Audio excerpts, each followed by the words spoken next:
ഇടതുപക്ഷത്തെ സ്നേഹിക്കുന്നവർക്കിടയിൽ ഒരു ആശയക്കുഴപ്പമുണ്ടാക്കി അതിൻ്റെ ഒരു വോട്ട് കൂടി ഇങ്ങോട്ട് ഷിഫ്റ്റ് ചെയ്യിക്കുക, ഇതായിരുന്നു ആ ലക്ഷ്യം. ഇപ്പോൾ ആ ലക്ഷ്യം നേടി. അപ്പോൾ തനിനിറം പുറത്തേക്ക് പോകുന്നു. ഇപ്പോൾ ലെഫ്റ്റ് ജാർഖണ്ഡിനാണ് കുഴപ്പം.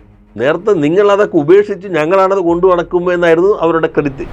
കേരളത്തിൽ എപ്പോഴും നിതാന്ത പ്രതിപക്ഷമായിരിക്കണം, ആൻറ്റി ഇൻകംബൻറ്റ് ആയിരിക്കുക എന്ന് പറയുന്നത് അവരുടെ അടിസ്ഥാന പ്രവർത്തനമാണെന്ന് കരുതിയിരുന്ന ഒരുപാട് സാംസ്കാരിക നായകരുണ്ട്. യഥാർത്ഥത്തിൽ ഞങ്ങൾ ഉണ്ടായൊരു പരിമിതി അല്ലെങ്കിൽ ഞങ്ങളുടെ കുറവ് 2021 തുടർഭരണം വന്ന ഘട്ടം മുതൽ തന്നെ ആസൂത്രിതമായൊരു ഏകോപനം ഈ സംവിധാനങ്ങളുടെ പ്രവർത്തനം ഉണ്ടായിരുന്നു. പൊതുമേഖല ശക്തിപ്പെടുത്തുന്നു ഒരു വശത്ത്, എന്നാൽ സ്വകാര്യ മൂലധനത്തെ ഉപയോഗപ്പെടുത്തിക്കൊണ്ട് തന്നെയാണല്ലോ വരുന്നത്. പൊതുമേഖലാ സ്ഥാപനങ്ങളുടെ നിയമനം എന്ന് പറയുന്നത് എല്ലാ കാലത്തും അഴിമതിയുടെ കൂത്തരങ്ങാണ് എന്നുള്ളത് പൊതുവിൽ എല്ലാവർക്കും അറിയാവുന്ന കാര്യമാണ്. EMS ജീവിച്ചിരിക്കുന്ന കാലത്ത് തന്നെ അദ്ദേഹം സൂചിപ്പിക്കുകയുണ്ടായി. അതെന്താണെന്ന് വെച്ച് കഴിഞ്ഞാൽ ഉൽപ്പാദന മേഖലയിൽ സ്തംഭനാവസ്ഥയാണ്. കൃഷി, വ്യവസായം, പശ്ചാത്തല സൗകര്യമില്ല. ഈ ക്രിട്ടിക്കൽ മിനറൽസ് ഇല്ലാതെ ലോകത്തിന് പോകാൻ പറ്റില്ല. നിങ്ങൾ മൊബൈൽ ഫോൺ ഉപയോഗിക്കുന്നു, ക്രിട്ടിക്കൽ മിനറൽ പ്രധാന ലിഥിയമാകാം, ബാറ്ററി വേണം, അല്ലെങ്കിൽ ഇലക്ട്രിക്കൽ വെഹിക്കിൾ അത് ആവശ്യമാണ്, റിന്യൂവബിൾ എനർജിക്ക് ആവശ്യമാണ്, ഇലക്ട്രോണിക്സ് എക്യുപ്മെൻറ്റ്സിന് ആവശ്യമാണ്. അപ്പോൾ ഭാവിയിൽ ഏറ്റവും പ്രധാനപ്പെട്ട സ്ട്രാറ്റജിക് മെറ്റീരിയൽ എന്നുള്ളത് ക്രിട്ടിക്കൽ മിനറൽസാണ്. സ്വകാര്യ മൂലധനം മാത്രം മതി എന്നതാണ് അവതരിപ്പിച്ചിട്ടുള്ളത്. യഥാർത്ഥത്തിൽ ഇത്രയും ധൈര്യം പ്രധാനമന്ത്രി മോഡി പോലും കാണിച്ചിട്ടില്ല. പക്ഷെ നമ്മൾ നിയന്ത്രണം എവിടെയാണ്? ഈ സ്വകാര്യ മൂലധനം സ്വകാര്യവൽക്കരണം. നമ്മൾ ഈ വാക്കുകളൊക്കെ പറയുമ്പോൾ ആളുകൾക്ക് മനസ്സിലാവുന്ന സംശയം പറയുമെങ്കിലും സ്വകാര്യ മൂലധനം ആവശ്യമായിട്ട് തന്നെയാണ്. പക്ഷെ നിങ്ങൾ ഈ തന്ത്രപ്രാധാന്യമുള്ള മേഖല പൂർണ്ണമായിട്ടും സ്വകാര്യ മൂലധനത്തിന് വിട്ടുകൊടുക്കാൻ പറ്റില്ല. ഗൾഫ് രാജ്യങ്ങൾക്ക് എണ്ണ പോലെ തന്നെ ഉപയോഗിക്കാൻ കഴിയാവുന്ന ധാതു സമ്പത്താണ് കേരളത്തിൻ്റെത്. ഇത്തരം മേഖലകളിൽ കേന്ദ്രം പോലും ചെയ്യാത്ത രൂപത്തിൽ അത്തരം കാര്യങ്ങൾ ചെയ്യുമ്പോൾ നമ്മുടെ നാടിൻ്റെ താല്പര്യമാകെ അട്ടിമറിക്കപ്പെടും. യഥാർത്ഥത്തിൽ കഴിഞ്ഞൊരു 50 കൊല്ലം എടുത്താൽ അല്ലെ ഒരു കേരളത്തിൽ തൊഴിലാളികളുടെ വലിയ സമരം പ്രശ്നങ്ങൾ കൊണ്ട് പൂട്ടിയ വ്യവസായങ്ങളൊന്നും അധികം കാണാൻ കഴിയില്ല. എന്നാൽ അതോടൊപ്പം തന്നെ ഇന്ത്യയിലെ പണിമുടക്കങ്ങളുടെ ഭാഗമായി നഷ്ടപ്പെടുന്ന തൊഴിൽ ദിനങ്ങൾ കേന്ദ്രം തന്നെ പ്രസിദ്ധപ്പെടുത്തുന്ന ഔദ്യോഗിക ഡാറ്റയിൽ ആദ്യത്തെ സംസ്ഥാനങ്ങളിലൊന്നും കേരളമില്ല. ഒരു 40% ഇപ്പോൾ നമുക്ക് കൺവെർട്ടഡ് ടു കൺസ്ട്രക്ഷൻ സ്റ്റേജ് ചിലത് ഉദ്ഘാടനം കഴിഞ്ഞു ഞങ്ങൾ മാറുമ്പോൾ തന്നെ. അപ്പോൾ ഈ സ്വകാര്യ മൂലധനത്തിന് എല്ലാ അവസരവും ഇവിടെ നൽകി കഴിഞ്ഞിട്ടുണ്ട്. എതിർപ്പ് എവിടെയാണ്? നിങ്ങൾ ഈ പൊതുമേഖലാ സംവിധാനം മൊത്തം വേണ്ടാന്ന് പറയുകയും വളരെ പ്രധാനപ്പെട്ട രംഗങ്ങളിൽ നിങ്ങൾ സ്വകാര്യ മൂലധനത്തിന് മാത്രമായി കൊടുക്കുകയും ചെയ്യും. ഇപ്പോൾ ഈ ഗാസയിലും അതുപോലെ തന്നെ ഇറാൻ്റെയും അനുഭവവും നമ്മുടെ അടുക്കളയിൽ പാചകവാതകത്തിന് വില കൂടുന്നതും ഇന്ധനത്തിൻ്റെ പെട്രോളും ഡീസലും കൂടിക്കൊണ്ടിരിക്കുമ്പോൾ സാമ്രാജ്യത്തെക്കുറിച്ച് പ്രത്യേകം ക്ലാസ് എടുക്കേണ്ട കാര്യമില്ലല്ലോ. കേരളത്തിലെ ഇടതുപക്ഷം അതിൻ്റെ ചരിത്രത്തിലെ ഏറ്റവും ചെറിയ വോട്ട് ഷെയറിൽ ഈ തവണത്തെ തെരഞ്ഞെടുപ്പിൽ നമ്മൾ ആ നിലയിലെത്തിയിട്ടുണ്ട്. നിയമസഭയിൽ ആളുകളുടെ എണ്ണം താരതമ്യേന കുറവാണ്. അതുപോലെ തന്നെ പുറത്തേക്ക് വന്നാൽ മാധ്യമങ്ങളുടെ ഒരു അകമഴിഞ്ഞ പിന്തുണയോ ഒരു ആൻറ്റി ഇൻകംബൻസി ട്രെൻഡിനെ ഉപയോഗപ്പെടുത്തുന്ന തരത്തിൽ വളരെ ശക്തമായ മാധ്യമ പിന്തുണയൊന്നും ഒരു പ്രതിപക്ഷം എന്ന നിലയിൽ സ്വാംശീകരിക്കാനൊന്നും ഇടതുപക്ഷത്തിന് കഴിയുന്നില്ല. അപ്പോൾ ഈ സാഹചര്യത്തിൽ നമ്മുടെ കവലകളിലെ ചർച്ചകളിൽ പോലും ഇടതുപക്ഷം ഒരു അരികുവൽക്കരിക്കപ്പെട്ട ഒരു വിഭാഗമായി മാറുന്നുണ്ട്. അത് സത്യത്തിൽ കേരളത്തിൻ്റെ പബ്ലിക് ഡിസ്കോഴ്സിൽ, പൊളിറ്റിക്കൽ ഡിസ്കോഴ്സിൽ ഇടതുപക്ഷത്തിന് സാധാരണഗതിയിൽ ഉണ്ടാവുന്ന ഒരു സംഗതിയല്ല. സോഷ്യൽ മീഡിയയുടെ വരവോടുകൂടി പ്രത്യേകിച്ചും വലിയ തോതിലുള്ള ഇൻവെസ്റ്റ്മെൻറ്റ് കമ്മ്യൂണിക്കേഷനിലേക്ക് ആളുകൾ ചെലവഴിക്കാൻ തുടങ്ങിയതിൻ്റെയൊക്കെ ഭാഗമായിട്ടുണ്ടായ ഒരു പാരഡൈം ഷിഫ്റ്റാണ് ഇപ്പം നടന്നുകൊണ്ടിരിക്കുന്നത്. ഈ സമയത്ത് കഴിഞ്ഞ 10 വർഷത്തെ ഇടതുപക്ഷത്തിൻ്റെ പ്രവർത്തനം കൊണ്ടുണ്ടാക്കിയ ഒരു ബെഞ്ച് മാർക്കുണ്ട്. ആ ബെഞ്ച് മാർക്കിലാണോ ഇടതുപക്ഷം അതിൻ്റെ ആത്മവിശ്വാസം അവിടെയാണോ കുടികൊള്ളുന്നത്? ഇത് വളരെ ദൈർഘ്യമേറിയ ഒരു ചോദ്യമാണ്. യഥാർത്ഥത്തിൽ ഈ പറഞ്ഞതാണ് ശരി. വളരെ മുതൽ മുടക്കി ഒരു പ്രതീതികൾ കുറേ നിർമ്മിച്ചു വെച്ചിരുന്നു. ഇപ്പോൾ കൗതുകകരമായൊരു കാര്യം പറയുകയാണ്. ഇപ്പോൾ തെരഞ്ഞെടുപ്പ് കഴിഞ്ഞു. അപ്പോൾ ഇപ്പോൾ എൻ്റെ ഒരു വിലയിരുത്തൽ എന്താ? അപ്പോൾ ഉടൻ മീഡിയയിൽ, സോഷ്യൽ മീഡിയ നമ്മൾ നോക്കുകയാണെങ്കിൽ വസ്തുനിഷ്ഠ ഘടകം, ആത്മനിഷ്ഠ ഘടകം എന്ന് പറഞ്ഞ് വരും. നിയമസഭാ സാമാജികനായ ഒരാൾ അദ്ദേഹത്തിൻ്റെ ഭാവനയിൽ വന്ന എന്തോ കാര്യം എഴുതി കൊണ്ടുവന്നിട്ട് ഇദ്ദേഹം പ്രസംഗിക്കുന്നു പറഞ്ഞ് കുറേ വാചകങ്ങൾ. അപ്പോൾ ഇത് ശരിയാണോ? ഇങ്ങനെ എന്നോട് ചെല്ലു വിളിച്ച് എവിടെ ഇങ്ങനെ പ്രസംഗിച്ചത് ഈ തെരഞ്ഞെടുപ്പിനെ സംബന്ധിച്ച്? അപ്പോൾ അതൊരു പ്രതീതിയാണ്. യഥാർത്ഥത്തിൽ അതൊരു ക്ലാസിൻ്റെയാണ് ദർശനം. നമ്മൾ ദർശനം എടുക്കുമ്പോൾ ഏതിലാണെങ്കിലും ഒബ്ജക്റ്റീവ് റിയാലിറ്റി, സബ്ജക്റ്റീവ് റിയാലിറ്റി എന്ന് 2 ഭാഗം ഉണ്ടാവും. കാരണം മലയാളം വസ്തുനിഷ്ഠവും ആത്മനിഷ്ഠവുമാണ്. അത് വേദത്തിലുണ്ട്, വേദാന്തത്തിലുണ്ട്, മാർക്സിസത്തിലുണ്ട്, വ്യത്യസ്ത തലങ്ങളിലാണെന്നേ ഉള്ളൂ. അപ്പോൾ അത് ആ ക്ലാസ് കേൾക്കണമെന്ന് ആഗ്രഹിക്കുന്നവർക്കുള്ളതാണ്. അതിപ്പോൾ എല്ലാം നമുക്ക് ഇപ്പോൾ ദർശനം ഫിലോസഫി പഠിപ്പിക്കുമ്പോൾ എല്ലാവർക്കും മനസ്സിലാകണമെന്നില്ല, താല്പര്യമുള്ളവർക്കുള്ളതാണ്. പക്ഷെ അത് ഏത് കാലത്ത് എന്തിനു വേണ്ടി പറഞ്ഞു എന്ന് ഒരു ധാരണയും ഇല്ലാത്ത രൂപത്തിൽ കാര്യങ്ങൾ അവതരിപ്പിക്കാൻ ഈ കാലഘട്ടത്തിൽ കഴിയും. കോണ്ടെക്സ്റ്റ് പുസ്തകം അത് ഏത് കോണ്ടെക്സ്റ്റ് ആണെന്ന് പോലും അറിയില്ല, അതിൻ്റെ കണ്ടിന്യൂറ്റി എന്താണ്. അപ്പോൾ അങ്ങനെ ഒരു പ്രതീതികളാണ്, ഇപ്പോൾ ഇത് ഒരു ഉദാഹരണമാണ്, അത്തരത്തിലുള്ള പ്രതീതികളാണ് പൊതുവെ നിർമ്മിച്ചുകൊണ്ടിരിക്കുന്നത്.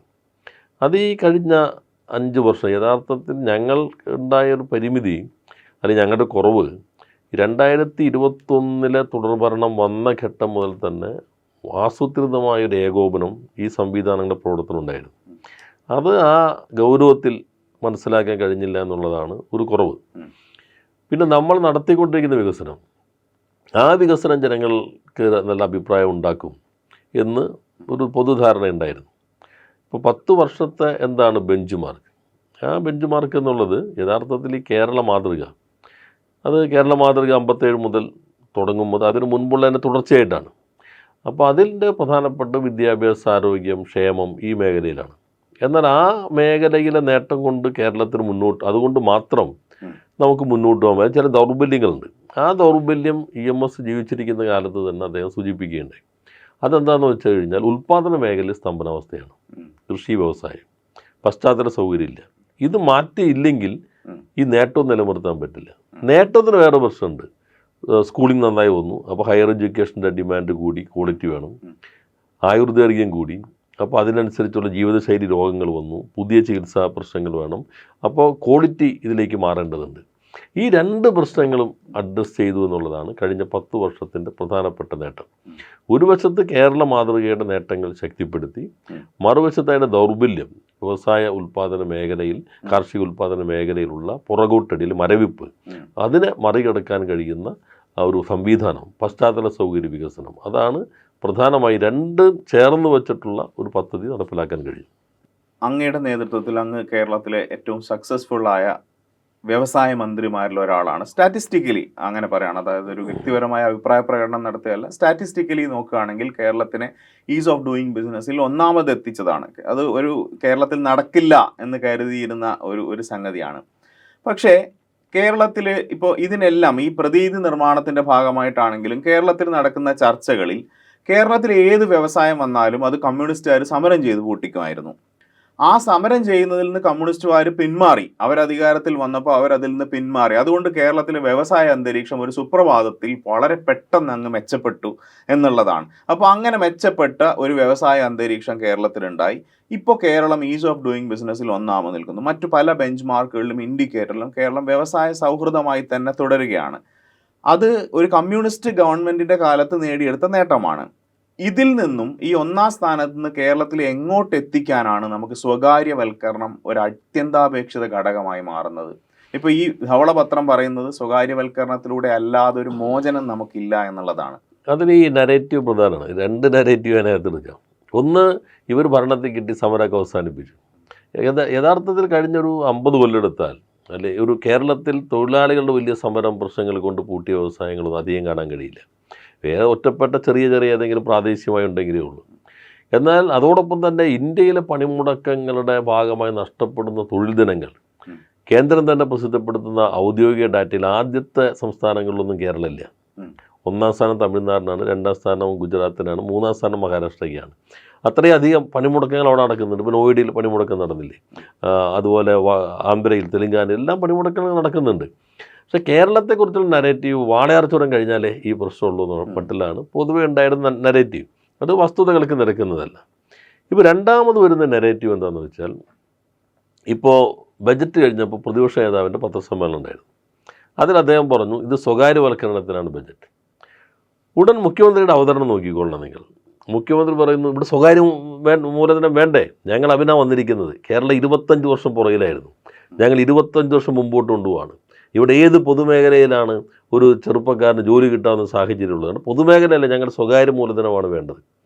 അപ്പോൾ അദ്ദേഹത്തിൻ്റെ ആ പ്രസംഗത്തിൽ നിന്ന് കിട്ടുന്ന ഒരാൾ കേൾക്കുകയാണെങ്കിൽ, അപ്പോൾ ആ കേൾക്കുന്ന ആൾക്ക് വ്യക്തി കരുതുന്നത് കേരളത്തിൽ ഈ കഴിഞ്ഞ ഗവൺമെൻറ് സ്വകാര്യ മൂലധനത്തിനെതിരായിരുന്നു.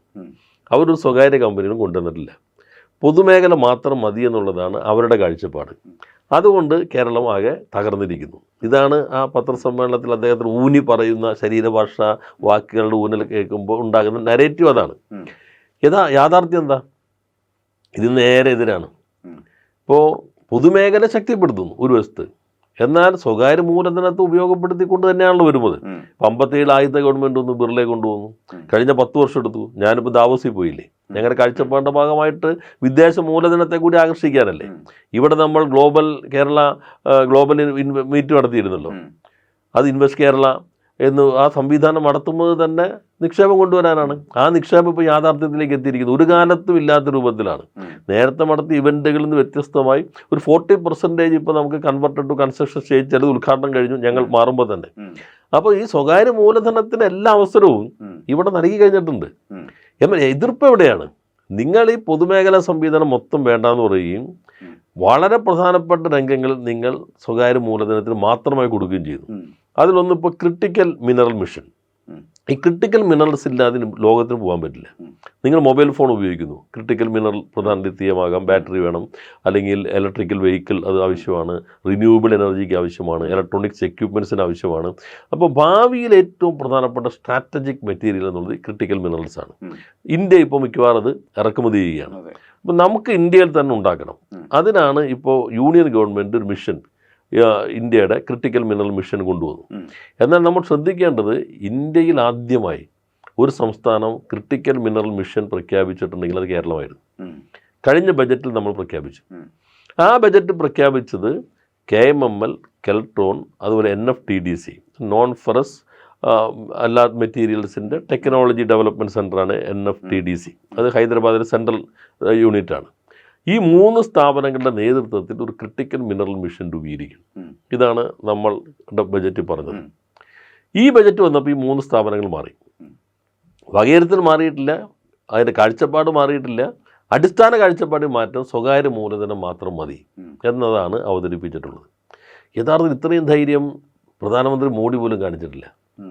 ഇന്ത്യയുടെ ക്രിട്ടിക്കൽ മിനറൽ മിഷനകത്ത് നമ്മുടെ IITR, ഈ NFTDC, അതുപോലെ കോൾ ഇന്ത്യ ലിമിറ്റഡ്, നമ്മുടെ പൊതുമേഖലാ സ്ഥാപനങ്ങളാണ് പ്രധാനം. എന്നാൽ പൊതുമേഖലാ സ്ഥാപനം മാത്രം പോരാതെ വരും. നമുക്ക് സ്വകാര്യ മൂലധനം വേണ്ടി, ടെക്നോളജി വേണ്ടി വരും. പക്ഷെ നമ്മൾ നിയന്ത്രണം എവിടെയാണ്? ഈ സ്വകാര്യ മൂലധനം സ്വകാര്യവൽക്കരണം. നമ്മൾ ഈ വാക്കുകളൊക്കെ പറയുമ്പോൾ ആളുകൾക്ക് മനസ്സിലാവുന്ന സംശയം പറയുമെങ്കിലും സ്വകാര്യ മൂലധനം ആവശ്യമായിട്ട് തന്നെയാണ്. പക്ഷെ നിങ്ങൾ ഈ തന്ത്രപ്രാധാന്യമുള്ള മേഖല പൂർണ്ണമായിട്ടും സ്വകാര്യ മൂലധനത്തിന് വിട്ടുകൊടുക്കാൻ പറ്റില്ല.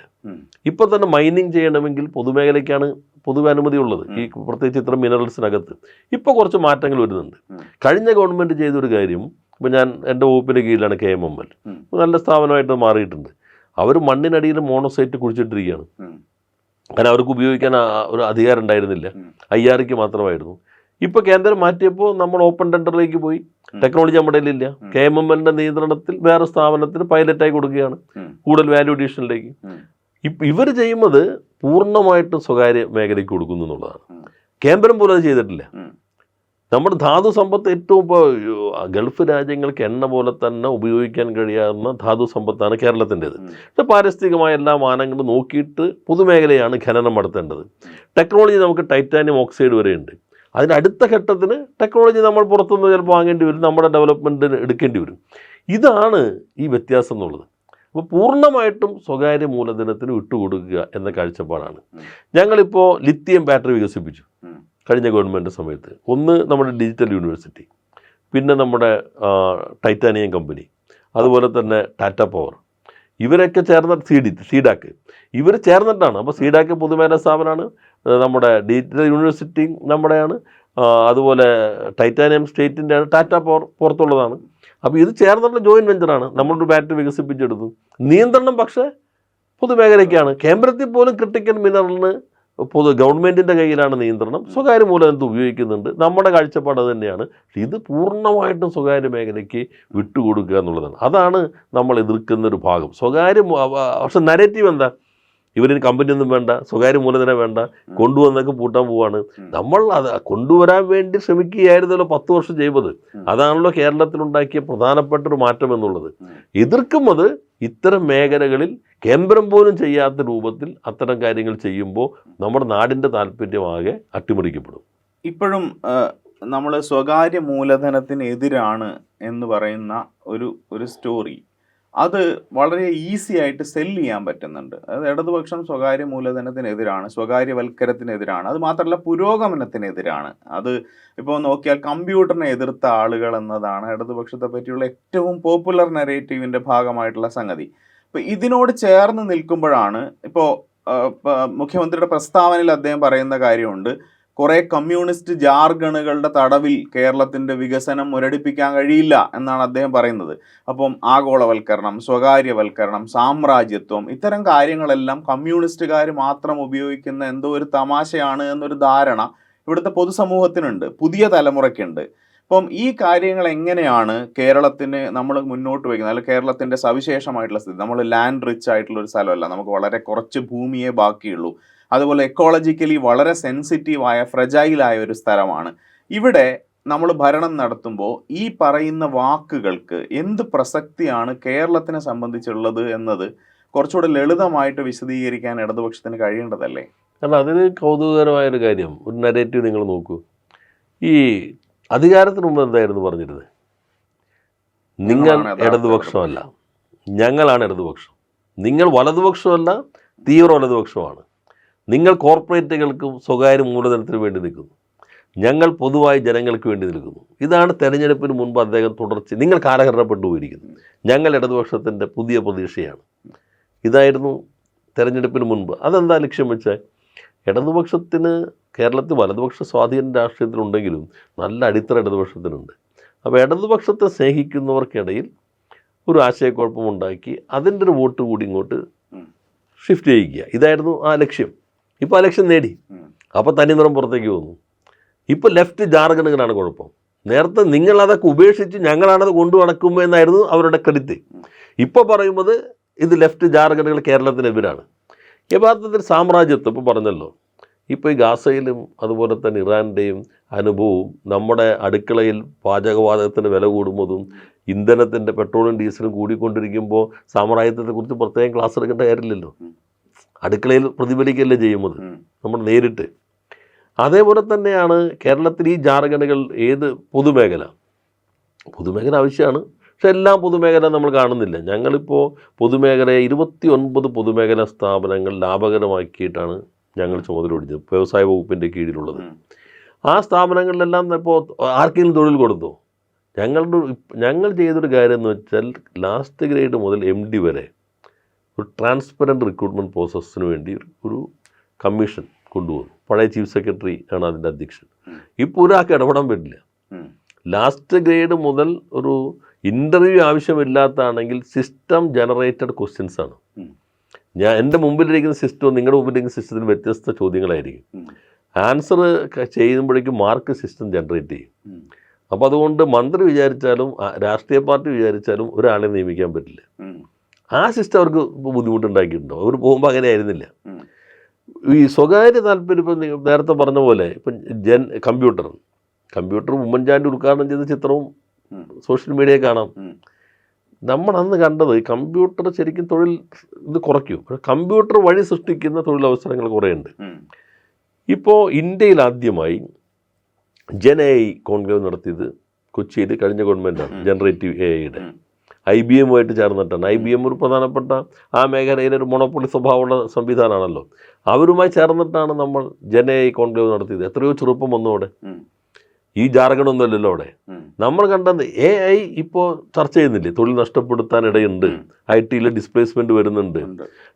ഞാൻ ആ സംസാരത്തിൽ പറഞ്ഞു ഇങ്ങനെ പല ആശങ്കകളുണ്ട്. പക്ഷേ ഈ ആശങ്കകളുണ്ടെങ്കിലും ഇതൊരു യാഥാർത്ഥ്യമായിക്കൊണ്ടിരിക്കുകയാണ്.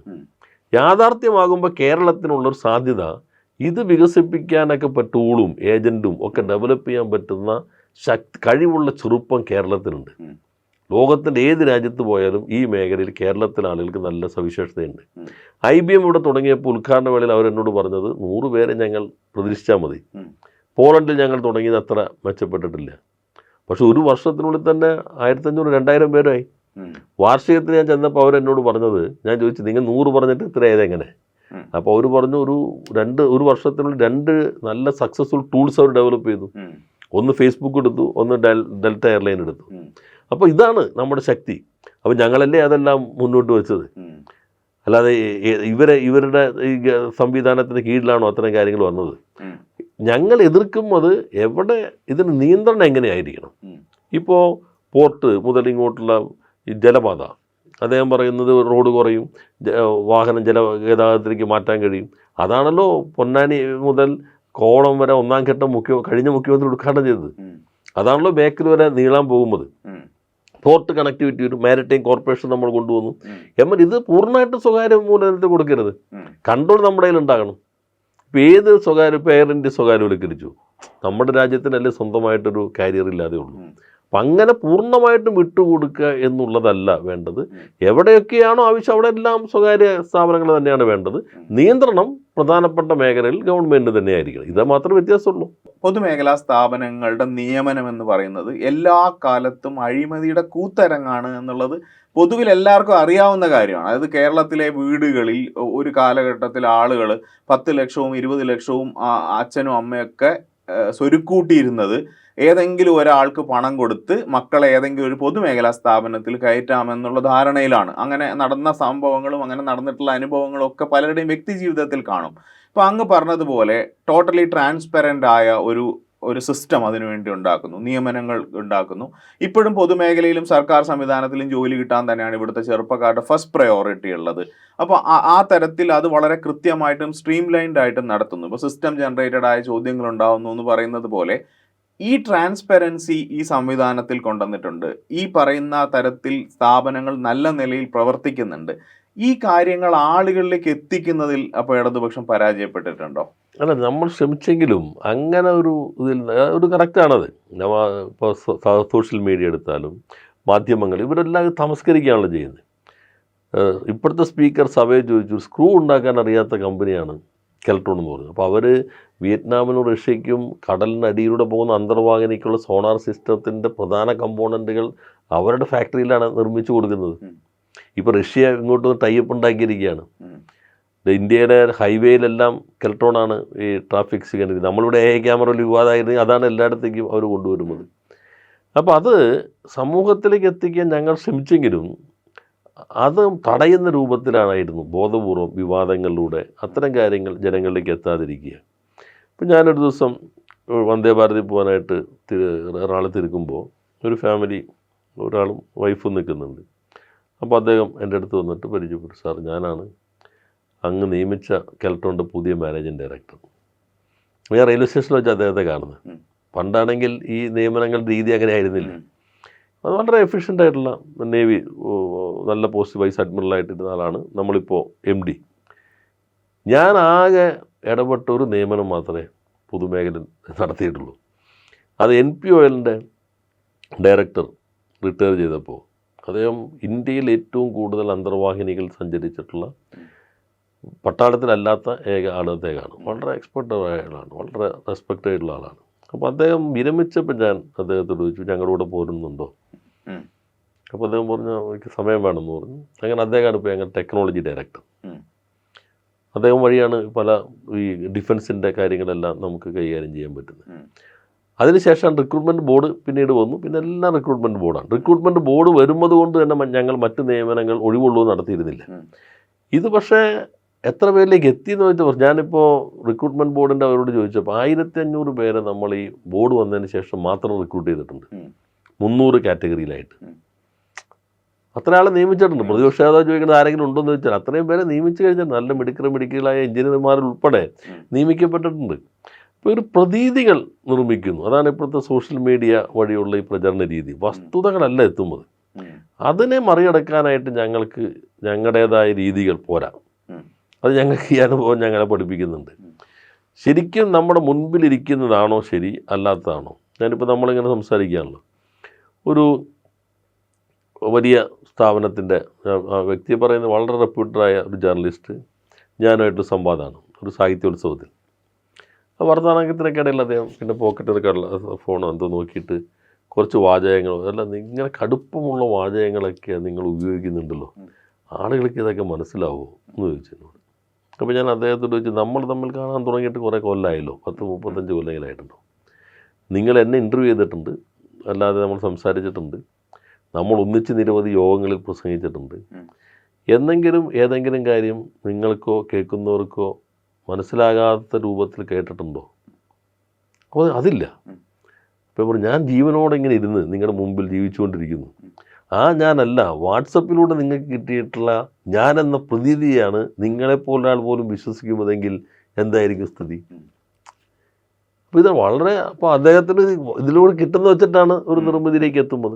അപ്പം ഇങ്ങനെയുള്ള പ്രചാര വേലകൾ അതിന് വസ്തുതകളല്ല. അപ്പം ഞങ്ങളിങ്ങനെ വസ്തുതകൾ മാത്രം ജനങ്ങൾ അറിഞ്ഞോളും എന്ന മട്ടിൽ ഇരുന്നിട്ട് കാര്യമില്ല എന്നൊരു പാഠം ഈ തെരഞ്ഞെടുപ്പ് നന്നായിട്ട് നൽകുന്നുണ്ട്. ഇത്രയും കാര്യങ്ങൾ ചെയ്യുന്നതും എല്ലായിടത്തേക്കും എത്തിയിട്ടുണ്ടോ?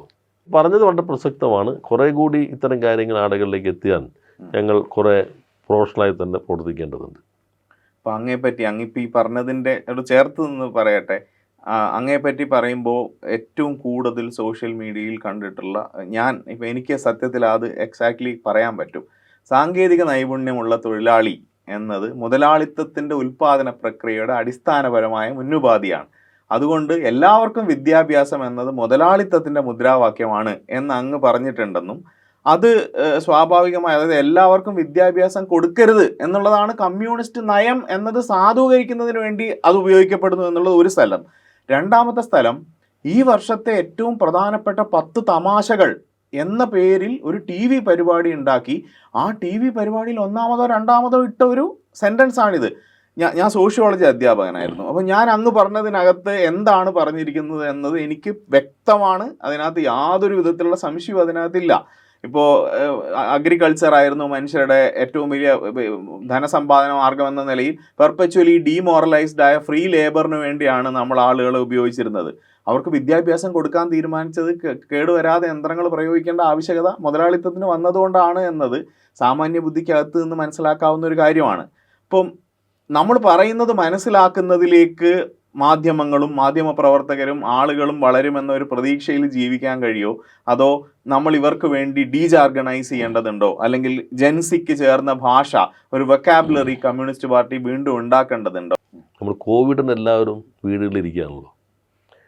2019-20 ആ ഘട്ടത്തിൽ കോവിഡ് തുടങ്ങി. അത് കഴിഞ്ഞിട്ടുള്ള ആ സമയത്ത് അപ്പോഴാണ് വീട്ടിലിരിക്കുമ്പോഴും ആളുകൾക്കും ഒരു ആശയവിനിമയം വേണ്ടേ. അങ്ങനെയാണ് മാനിഫെസ്റ്റോ കുറിച്ചുള്ള ക്ലാസ്, ഈ ജോൺ ഹാർഡിയുടെയൊക്കെയുള്ള ക്യാപിറ്റലിനെ കുറിച്ചൊക്കെ വന്ന പോലെ. പിന്നെ ഡിസ്റ്റിങ് തോട്ട്സ് കൊണ്ട് ദർശനം, പല പദങ്ങളെങ്ങനെ, ഓരോ വാക്കിനും വ്യത്യസ്ത അർത്ഥങ്ങളെങ്ങനെ. പിന്നെ പഴയ കാലത്തെ കമ്മ്യൂണിസ്റ്റ് പാർട്ടിയുടെ ചരിത്രം, സ്വാതന്ത്ര്യ സമരം, ഇങ്ങനെ 2-3 സീരിയലുകൾ ഞാൻ ഇപ്പോൾ പോഡ്കാസ്റ്റൊക്കെ പറയുന്ന രൂപത്തിൽ വേണമെങ്കിൽ അന്ന് ചെയ്യുകയുണ്ടായി. അതിൽ പറയുന്ന ഭാഗം ഇപ്പോഴത്തെ പ്രശ്നം എന്ന് വെച്ചാൽ, നിങ്ങൾ ഒരു ക്ലാസ് എടുക്കുമ്പോൾ നേരത്തെ ക്ലാസ് മുറിയിൽ അത് കേൾക്കാൻ താല്പര്യമുള്ള ആളുകൾക്കാണ് ക്ലാസ് എടുക്കുന്നത്. അവരതാണ് കേൾക്കുന്നത്. അവർക്ക് സംശയം ചോദിക്കാം, നമ്മൾ മറുപടി പറയും. ചിലപ്പോൾ ലളിതമാകണമെങ്കിൽ, ചിലത് നമുക്ക് എത്ര ശ്രമിച്ചാലും ഒരു ചില ടെർമിനോളജി അങ്ങനെയായിരിക്കും, അത് ലളിതമായി അവർക്ക് വ്യാഖ്യാനിച്ച് എത്തിക്കാൻ കഴിയും. എന്നാൽ അത് നിങ്ങളൊരു ഡിജിറ്റൽ പ്ലാറ്റ്ഫോമിലേക്ക്, വെർച്വലിലേക്ക് പോകുമ്പോൾ പിന്നെ പബ്ലിക് ഡൊമൈനിലേക്ക് വരാണ്. ഇതിൽ നിന്ന് നിങ്ങൾക്ക് എപ്പോൾ വേണമെങ്കിലും അടർത്തിയെടുക്കാം. അടർത്തിയെടുത്തിട്ട് മറ്റൊരർത്ഥം നിഗമനം എത്തിക്കാവുന്ന രൂപത്തിൽ അത് ഉപയോഗിക്കാൻ കഴിയും. അതാണ് ഇപ്പോഴത്തെ ഒരു പ്രശ്നം. യഥാർത്ഥത്തിൽ നിങ്ങൾക്കത് മനസ്സിലായി. കാരണം ആദ്യം കൃഷി, ജന്മി കുടിയാൻ അവിടെ ക്ലാസ്സിൽ പോകണ്ട, നോക്കിയിട്ടാണ് ചെയ്യുന്നത്. ആവിയന്ത്രം കണ്ടുപിടിച്ചു, ടെക്നോളജി വരാണ്. അതോടുകൂടി ഇത് ഉപയോഗിക്കാൻ പറ്റുന്ന തൊഴിലാളി ഉണ്ടെങ്കിൽ മാത്രമേ, മുതലാളി വേണമെങ്കിൽ എന്ത് വേണം, തൊഴിലാളി വേണമല്ലോ.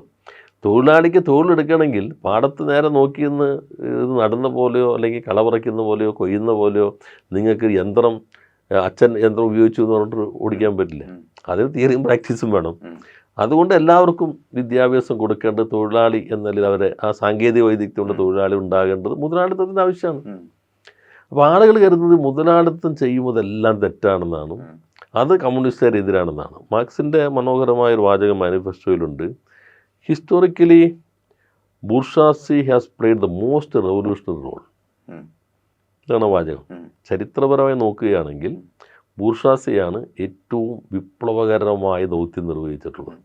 ഇതിന്ന് പറയുകയാണെങ്കിലോ, മാർക്സ് മുതലാളിത്തം വിപ്ലവം എന്ന് പറയുന്നു. ഇയാൾ യഥാർത്ഥ വിപ്ലവകാരിയല്ല.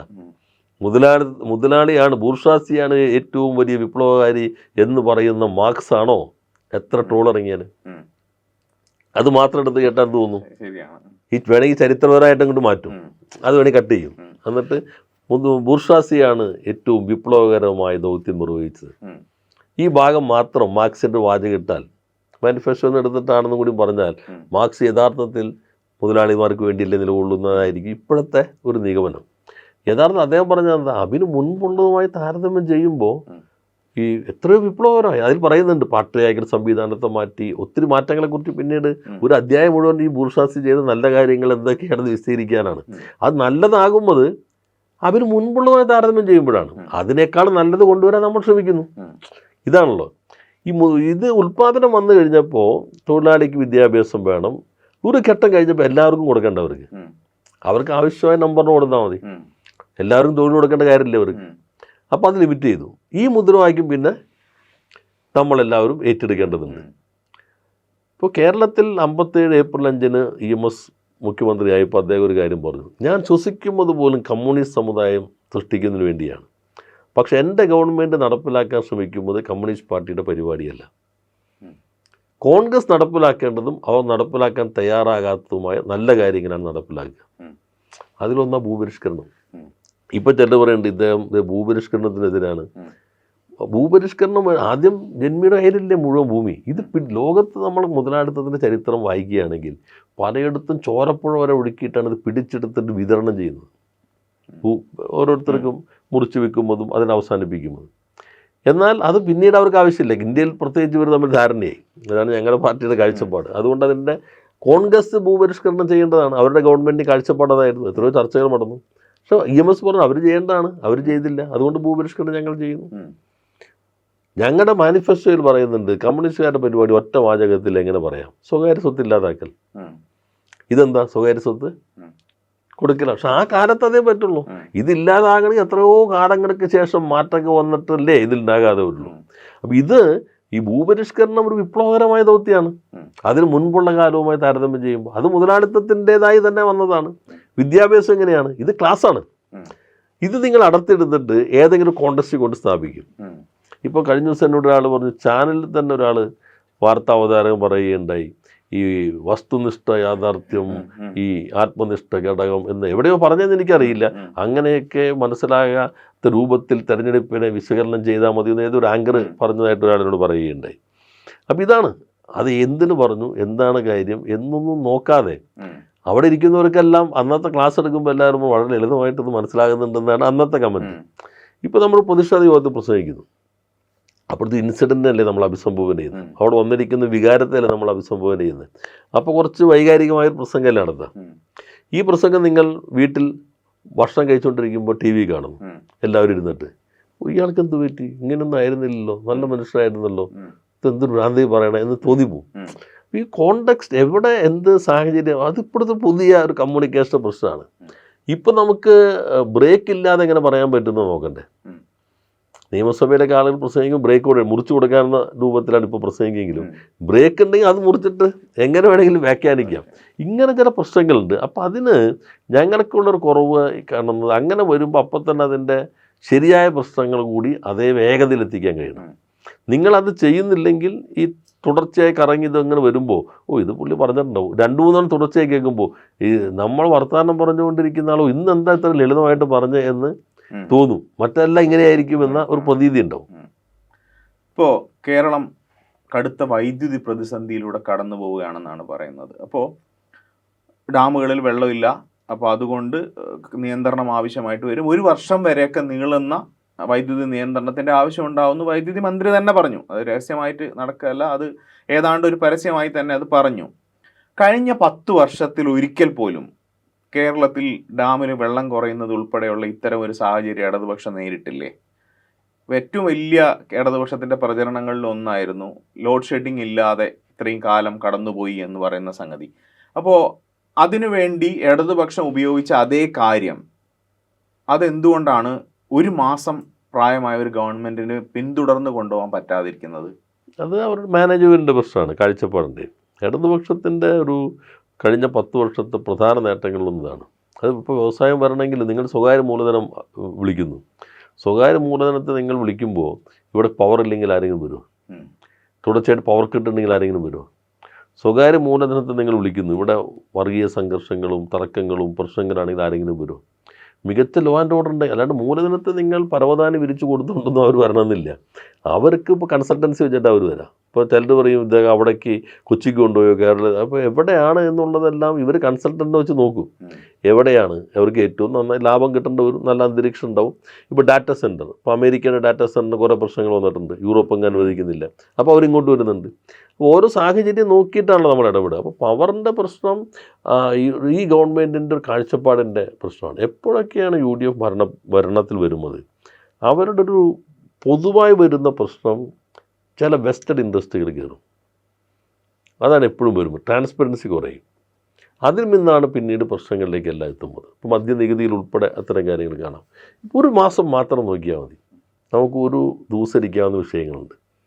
ഓരോന്നും എടുത്തെടുത്താൽ ഒരു മാസം ഇരിക്കാവുന്ന വിഷയങ്ങൾ ഈ ഒരു മാസത്തിനുള്ളിൽ കേരളത്തിൽ സംഭവിച്ചു കഴിഞ്ഞിരിക്കുന്നു. അതാണ് ഈ ഗവൺമെൻറ് ഒരു കാഴ്ചപ്പാടിൻ്റെയും അവരുടെ ഒരു വളരെ വെസ്റ്റഡ് ഇൻട്രസ്റ്റുകളുടെയും ഭാഗമായി വരുന്നതാണ്. ഇത് മൂർച്ഛിക്കാനേ സാധ്യതയുള്ളൂ. ഇപ്പോൾ തന്നെ ജനങ്ങൾ പറഞ്ഞു തുടങ്ങി ഒരു അബദ്ധമായി പോയോ എന്ന മട്ടിൽ പലരും പരസ്യമായി തന്നെ പറയാൻ തുടങ്ങി. പ്രചാരകരായിരുന്നവർ തന്നെ ഇപ്പോൾ അതിവേഗതയിൽ വിമർശകരായി ഹണിമൂൺ പീരീഡിന് കൊടുക്കാൻ പോലും പറ്റിയില്ലല്ലോ എന്ന് പലരും പറയുന്ന സാഹചര്യത്തിലേക്ക് വന്നു. ഇപ്പോൾ ഇടതുപക്ഷം പൊതുജനാരോഗ്യത്തിൽ നീക്കിവെച്ചിരുന്ന പൈസയിൽ നിന്നും ഏതാണ്ട് 424 കോടി രൂപയുടെ കുറവുണ്ട് പുതിയ ബഡ്ജറ്റിൽ, ഈ റിവൈസ്ഡ് ബഡ്ജറ്റിൽ. അതുപോലെ തന്നെ നമ്മുടെ പൊതുജനാരോഗ്യ സംവിധാനത്തിനെ ഒരു ഹെൽത്ത് എക്കണോമി എന്ന നിലയിൽ, അതായത് ഒരു ബേസിക് ഹ്യൂമൻ റൈറ്റ് എന്ന ഡയമെൻഷനിൽ നിന്ന് മാറി ഒരു ഹെൽത്ത് എക്കണോമി ആയിട്ട് ബജറ്റ് പുനർനിർവചിക്കുന്നുണ്ട്. അതേപോലെ തന്നെ ഇപ്പോൾ ആശാ വർക്കേഴ്സിൽ തുടങ്ങി കുടുംബശ്രീ, ഇപ്പോൾ ബഡ്സ് പോലെയുള്ള സ്കൂളുകൾ കുടുംബശ്രീയാണ് നടത്തുന്നത്. അതേപോലെ തന്നെ ആരോഗ്യ പ്രവർത്തകരുടെ, സന്നദ്ധ പ്രവർത്തകരുടെ ഒരു ശൃംഖലയുണ്ട്. അതുപോലെ തന്നെ സർക്കാരിൻ്റെ പൊതുജനാരോഗ്യ സംവിധാനമുണ്ട്. ഇതിലൂടെ നടന്നു വന്നിരുന്ന വയോജന ക്ഷേമ പരിപാടികൾ, അതേപോലെ തന്നെ ഡിഫറൻ്റ്ലി ഏബിൾഡ് ആയിട്ടുള്ള ആളുകളുടെ പരിപാടികൾ, ഈ കാര്യങ്ങളെ ഒരു കെയർ ഗിവർ സ്കീം എന്ന നിലയിൽ, ഇത് വിദേശത്ത് കേൾക്കുന്ന, യൂറോപ്പിലൊക്കെ കേൾക്കുന്ന ഒരു കെയർ ഗിവർ എക്കണോമി അവിടെ വളരെ സ്പ്രൗളിംഗ് ആയിട്ട് വളർന്നു വരുന്നുണ്ട്. അപ്പം ഈ ടെർമിനോളജിയിലേക്ക്, അല്ലെങ്കിൽ ഈ വിചാര മാതൃകയിലേക്കുള്ള ഈ ഷിഫ്റ്റ്, ഇത് ഇടതുപക്ഷം നിലവിൽ ഇവിടെ നിർമ്മിച്ചിരിക്കുന്ന ആരോഗ്യരംഗത്തിൻ്റെ ബെഞ്ച് മാർക്ക് വെച്ചിട്ട് നമുക്ക് ഈ സ്വകാര്യ തരത്തിൽ വരാൻ പോകുന്ന ഈ പുത്തൻ സൗകര്യങ്ങളെ നമുക്ക് നേരിടാൻ കഴിയുമോ? ഇത് വെച്ചാൽ പണമുള്ളവർക്ക് മാത്രമേ സൗകര്യങ്ങൾ ലഭ്യമാവുള്ളൂ. ഇപ്പോൾ ഈ കെയർ ഗീവർ നമുക്ക് തോന്നുന്നു നല്ല കാഴ്ചപ്പാടാണെന്ന് പറയും. ഇതിലൊരു പരിമിതി അല്ലെങ്കിൽ ഒരു പ്രശ്നം, കഴിഞ്ഞ ഗവൺമെൻറ് നടപ്പിലാക്കിയ പല കാര്യങ്ങളും പുതിയ പേരിൽ വരുന്നുണ്ട്.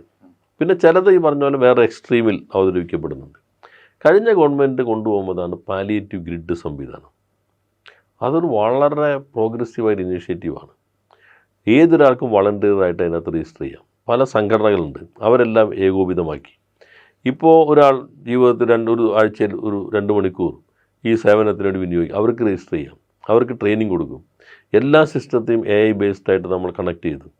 പിന്നെ അതിൻ്റെ അടുത്ത ഘട്ടമായിട്ട് ഇപ്പോൾ ഒരു വീട്ടിലേക്ക് ഇത് വളണ്ടിയർ ചെല്ലുമ്പോൾ BP നോക്കുന്നു, വേറെ അതിനിടയിൽ എന്തെങ്കിലും പ്രശ്നം വന്നാൽ അപ്പോൾ തന്നെ ഫോണിൽ പറഞ്ഞാൽ മതി. അത് നമ്മൾ ട്രാൻസ്ഫർ ചെയ്യുന്ന പുതിയ ടൂളെല്ലാം വികസിപ്പിച്ചിട്ടുള്ള ഒരു പാലിയേറ്റീവ് ഗ്രിഡായിരുന്നു ഇന്ത്യയിൽ ആദ്യമായി തന്നെ. ഇന്ത്യയിൽ ഒരുപക്ഷെ ലോകത്ത് തന്നെ ഇത്തരം സമഗ്രമായ ഒരു ഗ്രിഡ്, ആ സംവിധാനമാണ് നമ്മൾ വളണ്ടിയർ കാഴ്ചപ്പാടോട് കൊണ്ടുവന്നത്. അതിപ്പോൾ ഒരു NGO സംവിധാനത്തിലേക്ക്, കെയർ സംവിധാനത്തിലേക്ക്, പൂർണ്ണമായിട്ടൊരു വാണിജ്യ കാഴ്ചപ്പാടിലേക്ക് മാറാനാണ് ഇപ്പോഴത്തെ എൻ്റെ ഡീറ്റെയിൽ ആയിട്ടുള്ള കാര്യങ്ങളിൽ വരണം ഈ അവതരണത്തിൽ നിന്ന് നമുക്ക് മനസ്സിലാക്കാനായിട്ട് കഴിയുന്നത്. പിന്നെ ആരോഗ്യ മേഖല ഇൻഷുറൻസിൽ ഇപ്പോൾ കണ്ടല്ലോ 10 കോടിയാണ് വകയിരുത്തിയിരിക്കുന്നത്. ഇപ്പോൾ മാധ്യമങ്ങൾ തന്നെ കൊണ്ടുവന്നു. ഇവരുടെ തന്നെ പല സംസ്ഥാനങ്ങളും ഈ പദ്ധതി നടപ്പിലാക്കുന്നിടത്ത് അവരെത്ര പണമാണ് കൊണ്ടുവന്നിട്ടുള്ളതെന്ന്. പിന്നെ നമ്മുടെ ഗവൺമെൻറ് സംവിധാനത്തെ ശക്തിപ്പെടുത്താം. 2 തരത്തിൽ നമുക്ക് ആരോഗ്യം നിലനിർത്താം. ഒന്ന്, ഗവൺമെൻറ് സംവിധാനത്തിൽ ഏറ്റവും സൗകര്യം ഉണ്ടാക്കുക. അതിൽ ഞങ്ങൾ ഒരു വിലയിരുത്തൽ നടത്തിയത്, അതിൻ്റെ ഭാഗമായി ജനങ്ങൾക്ക് നല്ല സൗകര്യം കിട്ടിയെങ്കിലും കുറേ ആശുപത്രി നടത്തുന്ന, മറ്റ് സ്ഥാപനങ്ങൾ നടത്തുന്ന പല ശക്തികളും അതിനോട് വേണ്ടത്ര യോജിപ്പില്ല. അവരുടെ ലാഭ താല്പര്യങ്ങളെ ബാധിക്കുന്നുണ്ട്. രണ്ടാമത്തെ പ്രശ്നം, ഇപ്പോൾ ബ്ലാക്ക് സ്റ്റോൺ പോലെയുള്ള വലിയ സംവിധാനങ്ങളുടെ ഒരു ഫണ്ടിങ്, വെർച്വൽ മ്യൂച്വൽ ഫണ്ടിങ് ഇപ്പോൾ ഈ മേഖലയിലേക്കാണ് വരുന്നത്. വല്ലാതെ അവർ നിക്ഷേപിക്കുന്നുണ്ട്. അപ്പോൾ നിക്ഷേപിക്കുമ്പോൾ സ്വാഭാവികമായിട്ട് ഒരു ലാഭം ഉണ്ടാകണം. അതിന് കൂടി പറ്റുമ്പോഴാണ് ഈ പുതിയ ഇൻഷുറൻസ് സംവിധാനം. കഴിഞ്ഞ തെരഞ്ഞെടുപ്പിൽ അത്തരം സംവിധാനങ്ങൾ ഇവിടെ ഇടപെട്ടിരുന്നെന്ന് പറയുന്നുണ്ട്. അപ്പോൾ ഇൻഷുറൻസിലേക്ക് സ്വകാര്യ മേഖലയെ കൂടി കൊണ്ടുവരാനാണ്. അപ്പോൾ പിന്നെ നിങ്ങൾ ഇത് ശക്തിപ്പെടുത്താൻ നിങ്ങൾ അങ്ങോട്ട് പോയെന്ന് പറഞ്ഞാൽ മതി. അപ്പോൾ യഥാർത്ഥത്തിൽ അവിടെ ചെല്ലുമ്പോൾ ഉണ്ടാകുന്ന അനുഭവം നമുക്ക് എല്ലാവർക്കും അറിയാലോ. ഇൻഷുറൻസ് സംവിധാനവുമായി ബന്ധപ്പെട്ട് ഇപ്പോൾ ഉള്ളവർക്ക് തന്നെ ഉണ്ടാകുന്ന അനുഭവങ്ങൾ. അപ്പോൾ കേരളത്തിലാണ് ഇന്ത്യയിൽ ആദ്യമായി ഒരു ഓർഗൻ ട്രാൻസ്പ്ലാന്റേഷൻ ഒരു പൊതു സംവിധാനം വരുന്നത്. ഇനിയിപ്പോൾ എന്താണെന്ന് പറയാൻ പറ്റില്ല. കിഫ്ബി അവർ റദ്ദാക്കി. ക്യാൻസർ സെൻറ്റർ, ഇപ്പോൾ എറണാകുളം ജനറൽ ആശുപത്രി പോലെയുള്ള ജനറൽ ആശുപത്രിയിൽ പോലും ഹൃദയം മാറ്റിവെക്കുന്ന ശസ്ത്രക്രിയകൾ നടക്കുന്നു. അപ്പോൾ അത് പെട്ടെന്ന് നിലയ്ക്കും. ഈ ഫണ്ട് മുഴുവൻ ഇങ്ങോട്ട് പോകും. അപ്പോൾ നികുതി പണം കൂടി ഈ സ്വകാര്യ മേഖലയിലേക്കും അവരുടെ ഒരു ഡിമാൻഡിന് ശക്തി വർദ്ധിപ്പിക്കാൻ വേണ്ടി ഉപയോഗിക്കുക എന്നതിലേക്കായിരിക്കും ഈ സംവിധാനം വരാൻ പോകുന്നതെന്നാണ് പല രാജ്യങ്ങളുടെയും സംസ്ഥാനങ്ങളുടെ അനുഭവം പറയുന്നത്. അപ്പോൾ നമ്മൾ വളർത്തിക്കൊണ്ടുവന്ന ഇടതുപക്ഷത്തിൻ്റെ ബോധം വലതുപക്ഷത്തിൽ നേരത്തെ ഉണ്ടായിരുന്നുവെങ്കിൽ ഞങ്ങളാണ് യഥാർത്ഥ ഇടതുപക്ഷം എന്ന് പ്രചരിപ്പിച്ച് തെറ്റിദ്ധരിപ്പിച്ച് വോട്ട് വാങ്ങി വന്നവർ ഒരു തീവ്ര ലിബറൽ പോളിസിയുടെ കോർപ്പറേറ്റുകൾക്ക് വേണ്ടി നമ്മുടെ ജനങ്ങളെ തന്നെ വിട്ടുകൊടുക്കുന്ന രൂപത്തിലേക്ക് ഇപ്പോൾ മാറുകയാണ്. ഇപ്പോൾ ഇടതുപക്ഷം അങ്ങ് പറഞ്ഞതുപോലെ ഒരു ഹണിമൂൺ പീരീഡിൻ്റെ ആനുകൂല്യം പോലും നൽകാതെ വളരെ ശക്തമായിട്ട് സർക്കാരിനെ ആക്രമിച്ചുകൊണ്ടിരിക്കുകയാണ്. അപ്പോൾ ഇടതുപക്ഷം ഒരു പ്രതിപക്ഷം എന്ന നിലയിൽ ഇപ്പോൾ കോൺഗ്രസ് എപ്പോഴും പറയുന്നത് അവർ ക്രിയാത്മക പ്രതിപക്ഷമാണ്, ഒരിക്കലും ഇടതുപക്ഷത്തിൻ്റെ ഭരണനിർവഹണത്തെ തടസ്സപ്പെടുന്ന തരത്തിലുള്ള നിലപാടുകൾ അവരുടെ ഭാഗത്തുനിന്ന് സാധാരണഗതിയിൽ പ്രതിപക്ഷത്തിരിക്കുമ്പോൾ ഉണ്ടാവാറില്ല. പക്ഷെ ഇടതുപക്ഷം അങ്ങനെയല്ല, ഡിസ്ട്രക്റ്റീവായ ഒരു പ്രതിപക്ഷ പ്രവർത്തനമാണ്.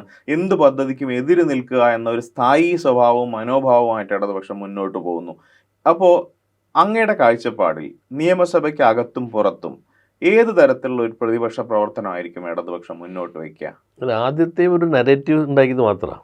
ഇപ്പോൾ ഹർത്താൽ ഞങ്ങൾ നടത്തിയില്ല. ഏറ്റവും കൂടുതൽ ജില്ലാ ഹർത്താലുകൾ നടത്തിയത് UDF ആണ്. സ്റ്റേറ്റ് മുടക്കണ്ട, അതൊരു ഡീസെൻട്രലൈസ് ചെയ്ത് നടത്തിയെന്നേ ഉള്ളൂ. അപ്പോൾ അതൊക്കെ അത്തരം സമരരൂപങ്ങളൊക്കെ വേണം, അതൊക്കെ ചർച്ച ചെയ്യേണ്ട ഭാഗം തന്നെ. ഇപ്പോൾ വയനാട് തുരങ്കപ്പാത എന്തായിരുന്നു അവരുടെ സമീപനം? ഇപ്പോൾ റെയിൽ വേണ്ടെന്ന് പറഞ്ഞു, അതിവേഗ റെയിലിലേക്ക് വേണമെന്നല്ലേ. ആർക്കെത്ര തിടുക്കെന്നാണ് ഇവർ ചോദിച്ചിരുന്നത്.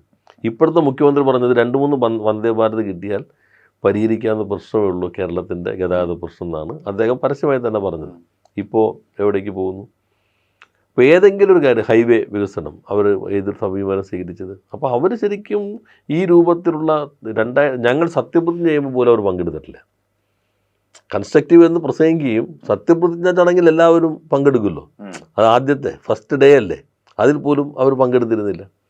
ഞങ്ങൾ ഒരു ക്രിയേറ്റീവായിട്ട് കൺസ്ട്രക്റ്റീവ് ഓപ്പോസിഷൻ എന്നതിൽ തന്നെ. പക്ഷെ നമുക്ക് ഹണിമൂൺ പീരീഡ് കൊടുക്കാൻ ഇപ്പോൾ നമ്മളൊരു വിവാഹം നടന്നു, അവർ പോട്ടെ എന്ന് വെച്ചിട്ട് ആദ്യത്തെ ദിവസം തന്നെ നാടിനാകെ പ്രശ്നം ഉണ്ടാക്കുന്ന രൂപത്തിൽ വധുവരന്മാർ പ്രവർത്തിക്കാൻ തുടങ്ങി എന്ത് ചെയ്യും? ഇപ്പോൾ ഫസ്റ്റ് എന്ത് വന്നു, ഒരു സ്വർണ്ണക്കൊള്ളയായിരുന്നല്ലോ ഒരു പ്രധാനപ്പെട്ട പ്രശ്നമായി വന്നത്. ആ സ്വർണ്ണക്കൊള്ളയിൽ സോണിയാഗാന്ധിയുടെ ഒപ്പം ഈ 3 എല്ലാ പ്രതികളും ഒപ്പം നിൽക്കുന്നൊരു ചിത്രം സോണിയാഗാന്ധിക്ക് ഒപ്പമുള്ളൂ. സോണിയാഗാന്ധി ഇതിൻ്റെ ഭാഗമാണെന്നല്ല നമ്മൾ പറയുന്നത്. പക്ഷേ ഇവർ 3 പേര് അവിടെ ഒന്നിച്ചെത്തിയിട്ടുണ്ട്. അങ്ങനെ എത്തണമെങ്കിൽ എത്തിക്കേണ്ട ഒരാളുണ്ടായിരിക്കണം. അതിൽ പെടുന്നൊരു കമ്പനിയാണ് സ്വർണം ഉരുക്കുന്നതുമായി എല്ലാം ബന്ധപ്പെട്ട കാര്യം ചെയ്യുന്നത്. അവരുടെ വക്കീലിനെ അതിവേഗത്തിൽ ദേവസ്വത്തിൻ്റെ വക്കീലായി, ഗവൺമെൻറ്റിൻ്റെ വക്കീലാക്കി. അതിന് മന്ത്രി പറഞ്ഞ ന്യായം, പ്രതിയുടെ കാര്യങ്ങൾ കൂടി അറിയുമ്പോൾ ഗവൺമെൻറ്റിന് സഹായകരായിരിക്കുന്നു. അപ്പോൾ യഥാർത്ഥത്തിൽ എന്ത് സംഭവിച്ചു? എല്ലാ വിവരങ്ങളും അവർക്ക് കിട്ടി. ഗവൺമെൻറ്റിൻ്റെ എല്ലാ തരത്തിലും ചട്ടവിരുദ്ധമായിട്ടല്ല നടത്തിയത്. മുഖ്യമന്ത്രി പറഞ്ഞു അത് മന്ത്രിമാർ നൽകിയ ശുപാർശകൾ ഒത്തിരി ഉണ്ടായിരുന്നു, എനിക്കെല്ലാം നോക്കാൻ പറ്റില്ല, എയ്ക്ക് പോലും പറ്റില്ല, പിന്നെ എനിക്ക് പറ്റുമോ എന്ന് വെച്ചാൽ അദ്ദേഹത്തോട് നോക്കാൻ പറഞ്ഞിട്ടില്ല. മന്ത്രിമാർക്ക് ശുപാർശ കൊടുക്കാൻ അധികാരമില്ല ചട്ടത്തിൽ. Kerala government law officers rules ഉണ്ട്, അത് വളരെ സ്പെസിഫിക്കാണ്. AG ആണ് ഒരു പാനൽ കൊടുക്കേണ്ടത്, അഡ്വക്കേറ്റ് ജനറൽ. അഡ്വക്കേറ്റ് ജനറൽ നിങ്ങൾക്ക് തീരുമാനിക്കാം, ഗവൺമെൻറ്റിന് തീരുമാനിക്കാം. പക്ഷേ പ്ലീഡർമാരെ കുറിച്ച് പാനൽ കൊടുക്കേണ്ടത് അഡ്വക്കേറ്റ് ജനറലാണ്. ഒന്നിന് പകരം 3 പേര് കൊടുക്കും. ഞങ്ങളെ കൊണ്ട സമയത്ത് അഡ്വക്കേറ്റ് ജനറൽ അതിനകത്ത് പറയും ഈ പേരുകളിൽ ഇന്ന ആളുകളാണ് കുറേ കൂടി കൺസിഡർ ചെയ്യാവുന്നത്. അപ്പോൾ ഗവൺമെൻറ് അവരെ നിയമിക്കും.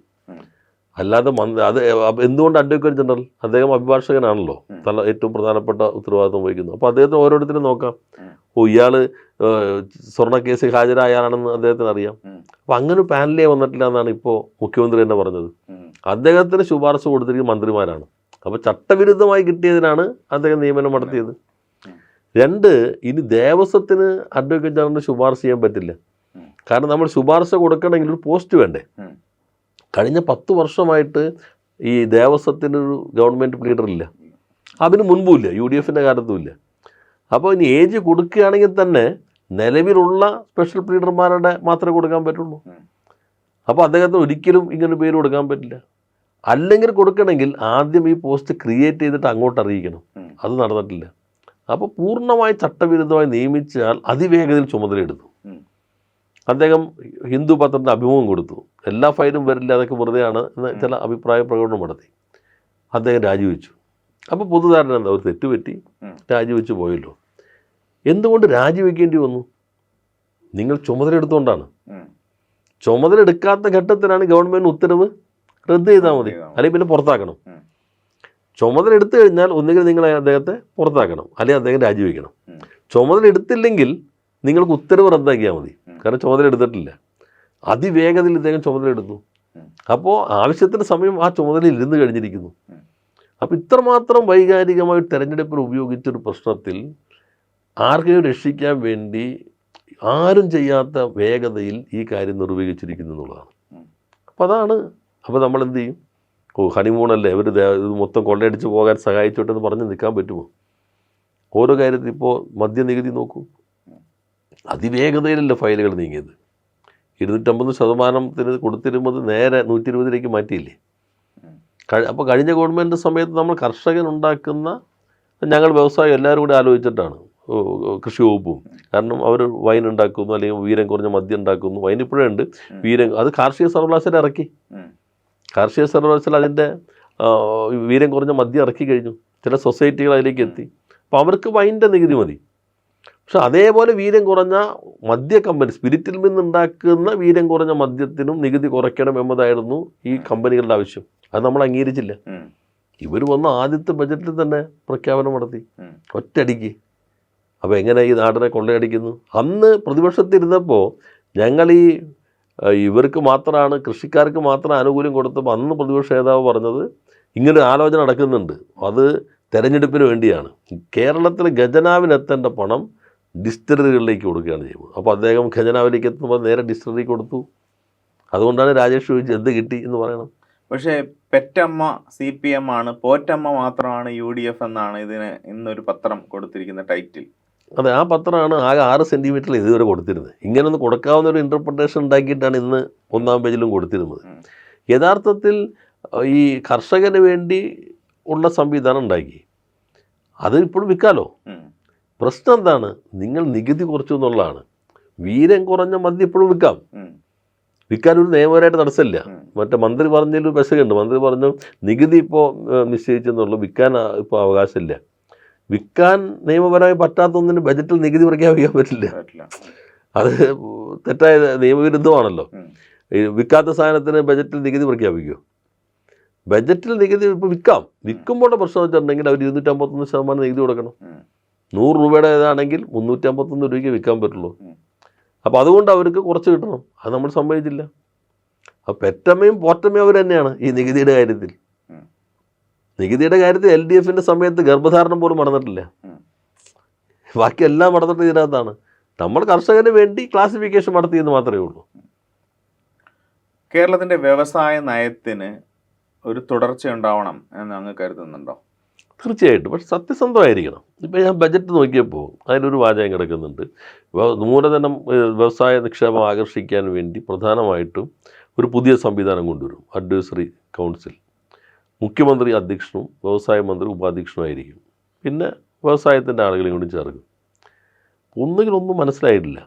കഴിഞ്ഞ നിയമസഭയിൽ ഒരു നിയമം തന്നെ പാസ്സാക്കി. ഈ പ്രഖ്യാപനമല്ല, ഒരു ആക്ടുണ്ട് കേരളത്തിൽ. ഇപ്പോൾ ആക്ട് അനുസരിച്ച് മുഖ്യമന്ത്രി ചെയർമാൻ, വ്യവസായ മന്ത്രി കോ ചെയർമാനാണ്. ഇനി കുഞ്ഞാലിക്കുട്ടി ലീഗ് ആയതുകൊണ്ട് കോ ചെയർമാൻ വേണ്ട വൈസ് ചെയർമാൻ ആക്കിയതാണോ എന്ന് എനിക്കറിയില്ല. കോ ചെയർമാനാണ്. ബാക്കി ഫിനാൻസ്, അതുപോലെ പവർ, ലേബർ, എനിക്ക് തോന്നുന്നു റവന്യൂ, ഇങ്ങനെ മിനിസ്റ്റർമാർ വൈസ് ചെയർമാൻമാരാണ്. പിന്നെ CIA, ഫിക്കി അവരും ഇതിന് മെമ്പർമാരാണ്. ചീഫ് സെക്രട്ടറിയാണ് എൻ്റെ കൺവീനർ. അങ്ങനെ നിയമം കൊണ്ട് ഇപ്പം തന്നെ ഉണ്ട്.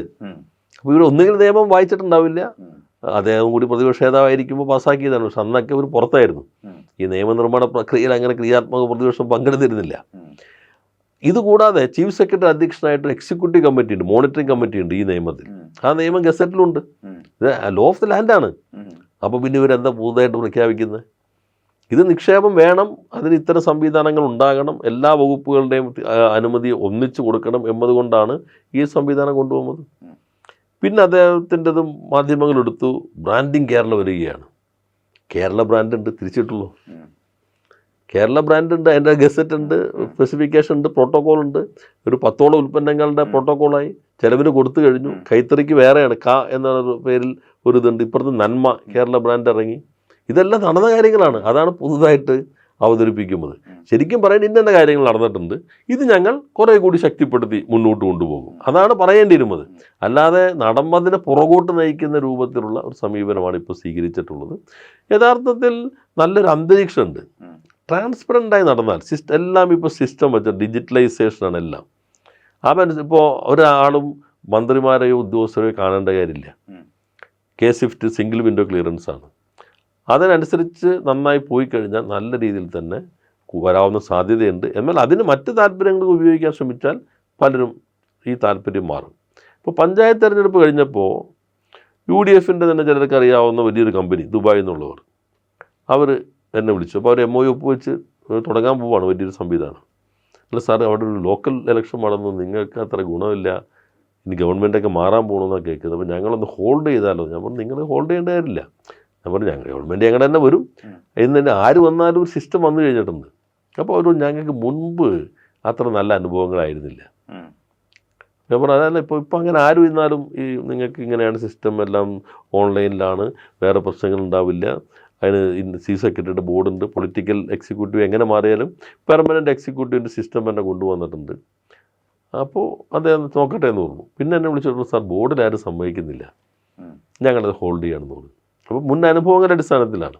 ഇപ്പോൾ ഒരു സിസ്റ്റം ട്രാൻസ്പെറൻ്റ് ആയിട്ടുണ്ട്. അത് വെച്ച് മുന്നോട്ട് പോകാൻ കഴിഞ്ഞാൽ മാറ്റങ്ങൾ ഉണ്ടാക്കാൻ കഴിയും. അത് ഞങ്ങൾക്ക് അതിനകത്ത് വേറെ ഡിസ്ട്രക്റ്റീവായിട്ട് വരരുതെന്ന കാഴ്ചപ്പാടൊന്നുമില്ല. ഇപ്പോഴും പലരും ഞങ്ങളെ ബന്ധപ്പെടുന്നുണ്ട്. ഈ ഇൻവെസ്റ്റേഴ്സ് പലയിടത്തുനിന്നും നമ്മളെ MOU ഒപ്പുവെച്ചവർ, UAE-യിലേക്ക് വന്നവർ, അപ്പോൾ അവരെല്ലാം നമ്മൾ അങ്ങോട്ട് തന്നെ അവരുമായിട്ട് ബന്ധപ്പെടാനുള്ള ഇത് തന്നെ ചെയ്തു വിടുന്നത്.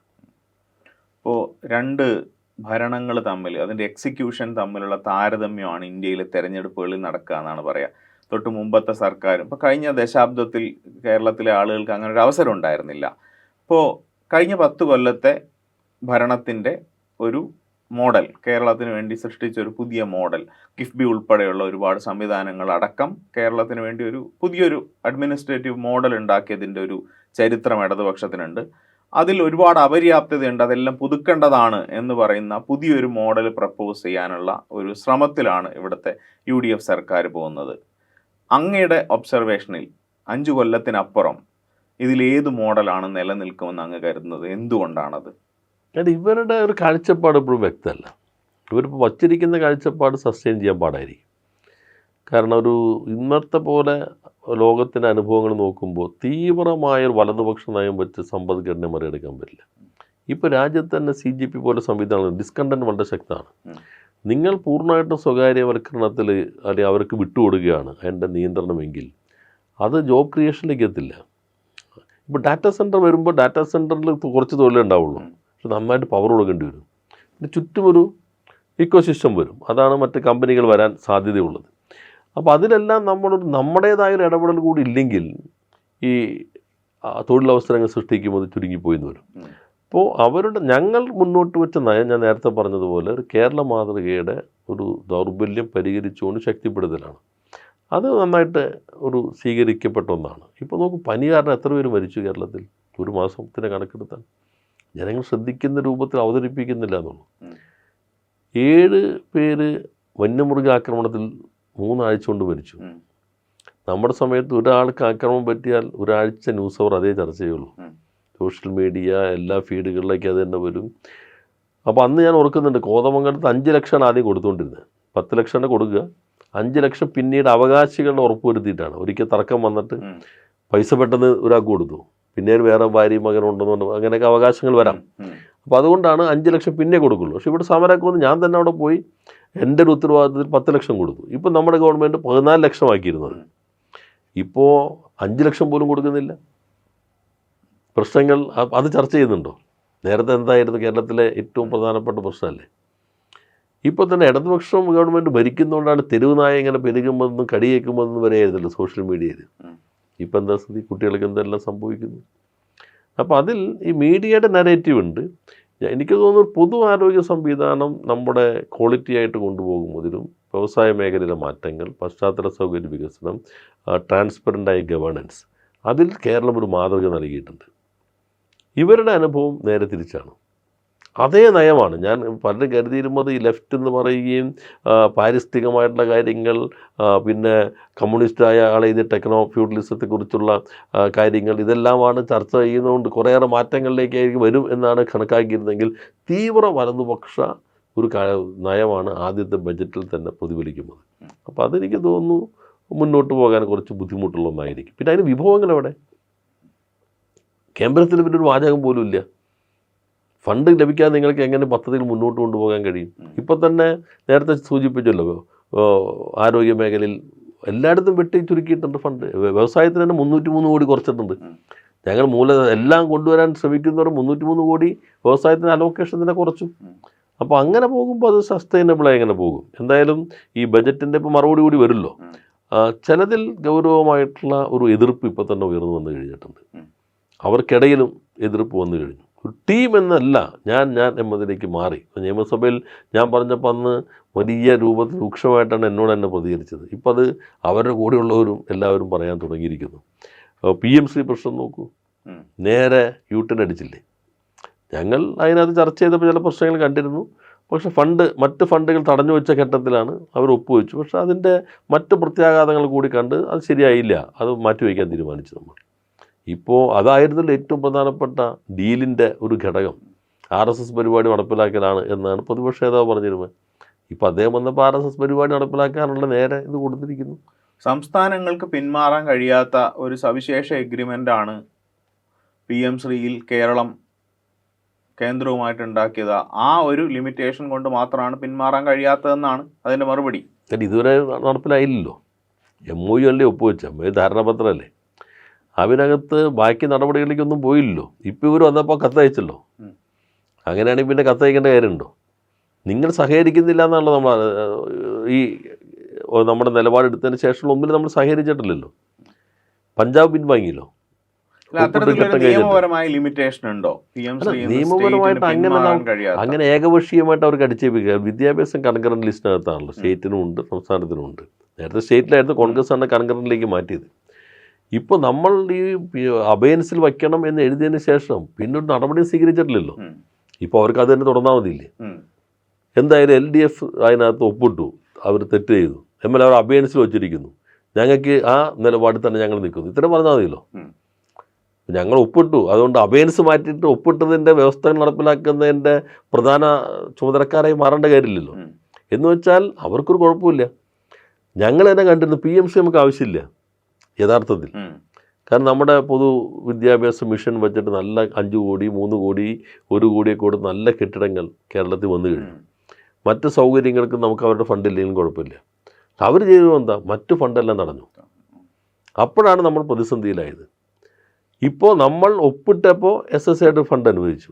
പക്ഷെ പിന്നെന്ത് ചെയ്തു? തമിഴ്നാടിനും കേരളത്തിനും വിദ്യാഭ്യാസ അവകാശ നിയമത്തിൻ്റെ ഭാഗമായിട്ടുള്ള ഫണ്ട് നൽകി. ആ ഫണ്ട് നൽകിയപ്പോൾ SSAക്ക് നമുക്ക് നൽകിയത് വെട്ടിക്കുറച്ചു. അതിന്ന് ഫലത്തിൽ ഒപ്പിട്ടതിൻ്റെ ഭാഗമായിട്ട് SSAയും കിട്ടിയിട്ടില്ല. അത് കിട്ടിയത് ഈ തെരുമ്പയിൽ നിന്ന് അതുകൂടി കുറച്ചിട്ടാണ് ബാക്കി തന്നേക്കണത്. നമ്മൾ സ്കൂളിൽ ലിസ്റ്റ് കൊടുത്തിട്ടില്ല. ഇപ്പോൾ ഇദ്ദേഹം പറഞ്ഞ സ്കൂളുകൾ നമ്മൾ തിരഞ്ഞെടുക്കും. ഇപ്പോൾ കലൂർ സ്കൂളിൽ തുടങ്ങിയാലും പറവൂർ സ്കൂളിൽ തുടങ്ങിയാലും എന്താ വ്യത്യാസം? ഒരു വ്യത്യാസമില്ലല്ലോ. പിന്നെ കരിക്കുലം ഞങ്ങൾ ഉണ്ടാക്കുന്നതിനെ കുറിച്ച് ആലോചിക്കുകയാണ്. കരിക്കുലം കൃത്യമാണ്. ഒന്നുകിൽ അവരുടെ കരിക്കുലം വേണം, അല്ലെങ്കിൽ നമുക്ക് ഉണ്ടാക്കാം. പക്ഷെ വളരെ സ്പെസിഫിക് ആണ്. MOUയിൽ NEPയുടെ കരിക്കുലേ പറ്റുള്ളൂ. പക്ഷെ നമ്മൾ മറ്റ് സ്കൂളിൻ്റെ കരിക്കുലത്തിൽ അവർ ഒഴിവാക്കാൻ പറഞ്ഞ് പ്രത്യേക പുസ്തകമാക്കി ഇറങ്ങിയത് LDF ആണ്. അപ്പോൾ ഞങ്ങൾ തുടങ്ങി പിന്നെ അനങ്ങിയിട്ടില്ല. അപ്പോൾ എന്താണോ LDF എടുത്ത് അതുമ്പോൾ നിൽക്കണമെന്ന് പറഞ്ഞ് അത്രയെങ്കിലും പറയാമല്ലോ. തുടർ നടപടിയൊന്നും ഞങ്ങൾ സ്വീകരിക്കുന്നില്ല. ഞങ്ങൾക്ക് ആ സമീപനം തന്നെയാണുള്ളത്. അവർ ഒപ്പിട്ടു, തെറ്റ് അവർ ചെയ്തത് ശരി, പക്ഷെ അവർ അത് അബയൻസ് വെച്ചിരിക്കുന്നു. ഞങ്ങളും തുടരുന്നു. അതിന് പകരം ഞങ്ങളിതെല്ലാത്തിനും നടത്തിപ്പുകാരായെന്ന് പറയുമ്പോൾ ശരിക്കും ജനങ്ങളെ വഞ്ചിക്കുകയല്ലേ ചെയ്യുന്നത്. ഈ ന്യൂനപക്ഷം, മതനിരപേക്ഷവാദികൾ, ഇടതുപക്ഷക്കാരെന്ന് പറയുന്നവർക്കിടയിലെല്ലാം ആശയക്കുഴപ്പം ഉണ്ടാക്കാൻ ഉപയോഗിച്ചൊരു ആയുധമല്ലേ. ഇപ്പം നേരെ തിരിഞ്ഞില്ലേ? കേരളത്തിൽ എപ്പോഴും നിതാന്ത പ്രതിപക്ഷമായിരിക്കണം, ആൻറ്റി ഇൻകംബൻറ്റ് ആയിരിക്കുക എന്ന് പറയുന്നത് അവരുടെ അടിസ്ഥാന പ്രവർത്തനമാണെന്ന് കരുതിയിരുന്ന ഒരുപാട് സാംസ്കാരിക നായകരുണ്ട്. PM ശ്രീ വിഷയത്തിൽ ഇടതുപക്ഷത്തിനെതിരെ അവർ വളരെ ശക്തമായ നിലപാടുകൾ കൈക്കൊണ്ടതാണ്. ആ നിലപാടുകൾ പല സ്ഥലത്തും ആവർത്തിക്കപ്പെട്ടതാണ്. അവരുടെ എല്ലാം ഒരു മൗനമാണ് ഈ കഴിഞ്ഞ നടപടികളുടെ ഇടയിലെല്ലാം ഇപ്പം അങ്ങ് പറഞ്ഞതുപോലെ ഇടതുപക്ഷത്തിൻ്റെ അതേ നിലപാട് തുടരുക അല്ലെങ്കിൽ അത് അബയൻസിൽ വെക്കുക എന്നുള്ളതല്ല, അത് നടപ്പാക്കാൻ പോകുന്നു എന്ന ഒരു തീരുമാനം വന്നിട്ടും ഇടതുപക്ഷത്തോട് പ്രതികരിച്ച് അത്ര പോലും എന്നല്ല, അതിനെപ്പറ്റി യാതൊരു പ്രതികരണവും ഉണ്ടാവുന്നില്ല. അപ്പം എന്താണ് സത്യത്തിൽ കേരളത്തിലെ സാംസ്കാരിക നായകരുടെ അട്ടിപ്പേർ അവകാശം ഉണ്ടായിരുന്ന ഒരു പാർട്ടിയാണ് ഇടതുപക്ഷം. അപ്പം ഇടതുപക്ഷത്തു നിന്ന് സാംസ്കാരിക നായകർ അകന്നതാണോ, അതോ സാംസ്കാരിക നായകർക്ക് ഈ വിഷയത്തിൽ ഒരു ഇരട്ടത്താപ്പുണ്ട് എന്ന് പറയേണ്ടി വരുമോ? അല്ല, കേരളത്തിൽ ഈ സാംസ്കാരിക മേഖലയിൽ ഞങ്ങൾക്കുണ്ടായ മുൻകൈയിൽ കുറച്ച് കുറവുണ്ടായിട്ടുണ്ട് ഞങ്ങൾ ഇപ്പോൾ തന്നെ വിലയിരുത്തിയിട്ടുണ്ട്. ഇതിൽ ഇപ്പോൾ നോക്കൂ, ബംഗാളിൽ മഹേശ്വര ദേവി ഇറക്കിയത് അന്ന് ഈ മഴവിൽ സഖ്യം, ഇടതുപക്ഷം ഇങ്ങനെ തുടർന്നാൽ ദുഷിച്ചു പോകും, ആകെ ഒരു മാറട്ടെ, മാറിക്കഴിഞ്ഞിട്ട് ഇത്രയും വർഷമായല്ലോ. അതിനേക്കാളും വളരെ മോശപ്പെട്ട അന്തരീക്ഷം ഉണ്ടായിട്ടും ഞങ്ങളെല്ലാവരും കൂടി ഇടതുപക്ഷം നന്നായി ഇടതുപക്ഷത്തെ അധികാരത്തിൽ കൊണ്ടുവരാമെന്ന് പറഞ്ഞിട്ട് അടുത്ത സഖ്യത്തിലേക്ക് വന്നു അവർ. അന്നത്തെ സാംസ്കാരിക പ്രവർത്തനം ഇല്ലല്ലോ, എന്നുവെച്ചാൽ അവർ അജണ്ടയുടെ ഭാഗമായി അങ്ങ് മാറി. ഇവിടെയും അതേ രൂപത്തിൽ തന്നെയായിരുന്നു, ഇടതുപക്ഷം ദുഷിച്ചു പോകും, തുടർച്ച വന്ന പ്രശ്നമാകും എന്ന് പറയുകയും ഈ PM ശ്രീ ഇല്ലെങ്കിൽ ഇനിയിപ്പോൾ എന്തിനാ അങ്ങനെ ഭരിക്കുന്നത് എന്ന് വരെ ചോദിച്ചാൽ ഞങ്ങളോടൊപ്പം സഞ്ചരിക്കുന്ന ആളുകളുണ്ട്. എനിക്ക് തോന്നുന്നു അവരൊക്കെ മനസ്സിലാകും, അവർക്കിപ്പോൾ ഒരു മാസം കൊണ്ട് തന്നെ കുറച്ച് വെളിച്ചം പ്രകാശം ലഭിച്ചിട്ടുണ്ടാകും എന്ന് തന്നെയാണ് ഞാൻ കരുതുന്നത്. അവരും അത്തരം കാര്യങ്ങൾ മനസ്സിലാക്കുന്ന, അവരെല്ലാം അതോടുകൂടി ആ ജന്മ ശത്രുക്കളായി എന്ന് ഞങ്ങൾ കാണുന്നില്ല. പല സാഹചര്യങ്ങളായിരിക്കാം, പല പ്രചാരവേലകളിലായിരിക്കാം, അല്ലെങ്കിൽ ഞങ്ങൾക്ക് അവരുമായിട്ടുള്ള ഒരു നിരന്തരമായ ആശയവിനിമയത്തിൻ്റെ കുറവായിരിക്കാം. അതിൻ്റെയൊക്കെ ഭാഗമായിട്ടായിരിക്കാം ഞങ്ങളോടൊപ്പം നിൽക്കേണ്ട പലരും പല നിലപാടുകൾ സ്വീകരിച്ചിട്ടുണ്ടാവുക.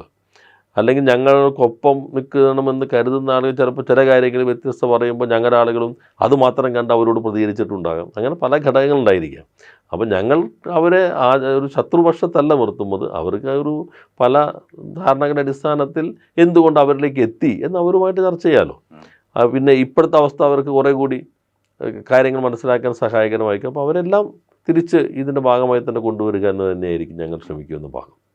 കേരളത്തിലെ ഇടതുപക്ഷം ഇന്ന് പോരടിക്കുന്നത് ഇവിടുത്തെ ഒരു കോർപ്പറേറ്റ് മീഡിയ കൾച്ചറിനോടും അതുപോലെ തന്നെ സോഷ്യൽ മീഡിയ ആർക്കിടെക്ചറിനോടും അൽഗോരിതത്തോടും കൂടെയാണ്. അതായത് ഇപ്പം ഞാൻ ഇടതുപക്ഷത്തിൽ വിശ്വസിക്കുന്ന ഒരാളാണെങ്കിലും വലതുപക്ഷത്തിൽ വിശ്വസിക്കുന്ന ഒരാളാണെങ്കിലും ഇടതുപക്ഷത്തിനെതിരായ വാർത്തകളാണ് എൻ്റെ ഫീഡിൽ കൂടുതൽ നിറയുക. കാരണം ആ വാർത്തകൾക്കാണ് സെല്ലിംഗ് പൊട്ടൻഷ്യൽ ഉള്ളത്. ഇതൊരു വ്യവസായം കൂടെ ആയിട്ടാണ് പ്രവർത്തിക്കുന്നുള്ളത്. അപ്പോൾ ലാഭത്തിന് വേണ്ടിയിട്ടാണ് അത് ഫോക്കസ് ചെയ്യുന്നതും.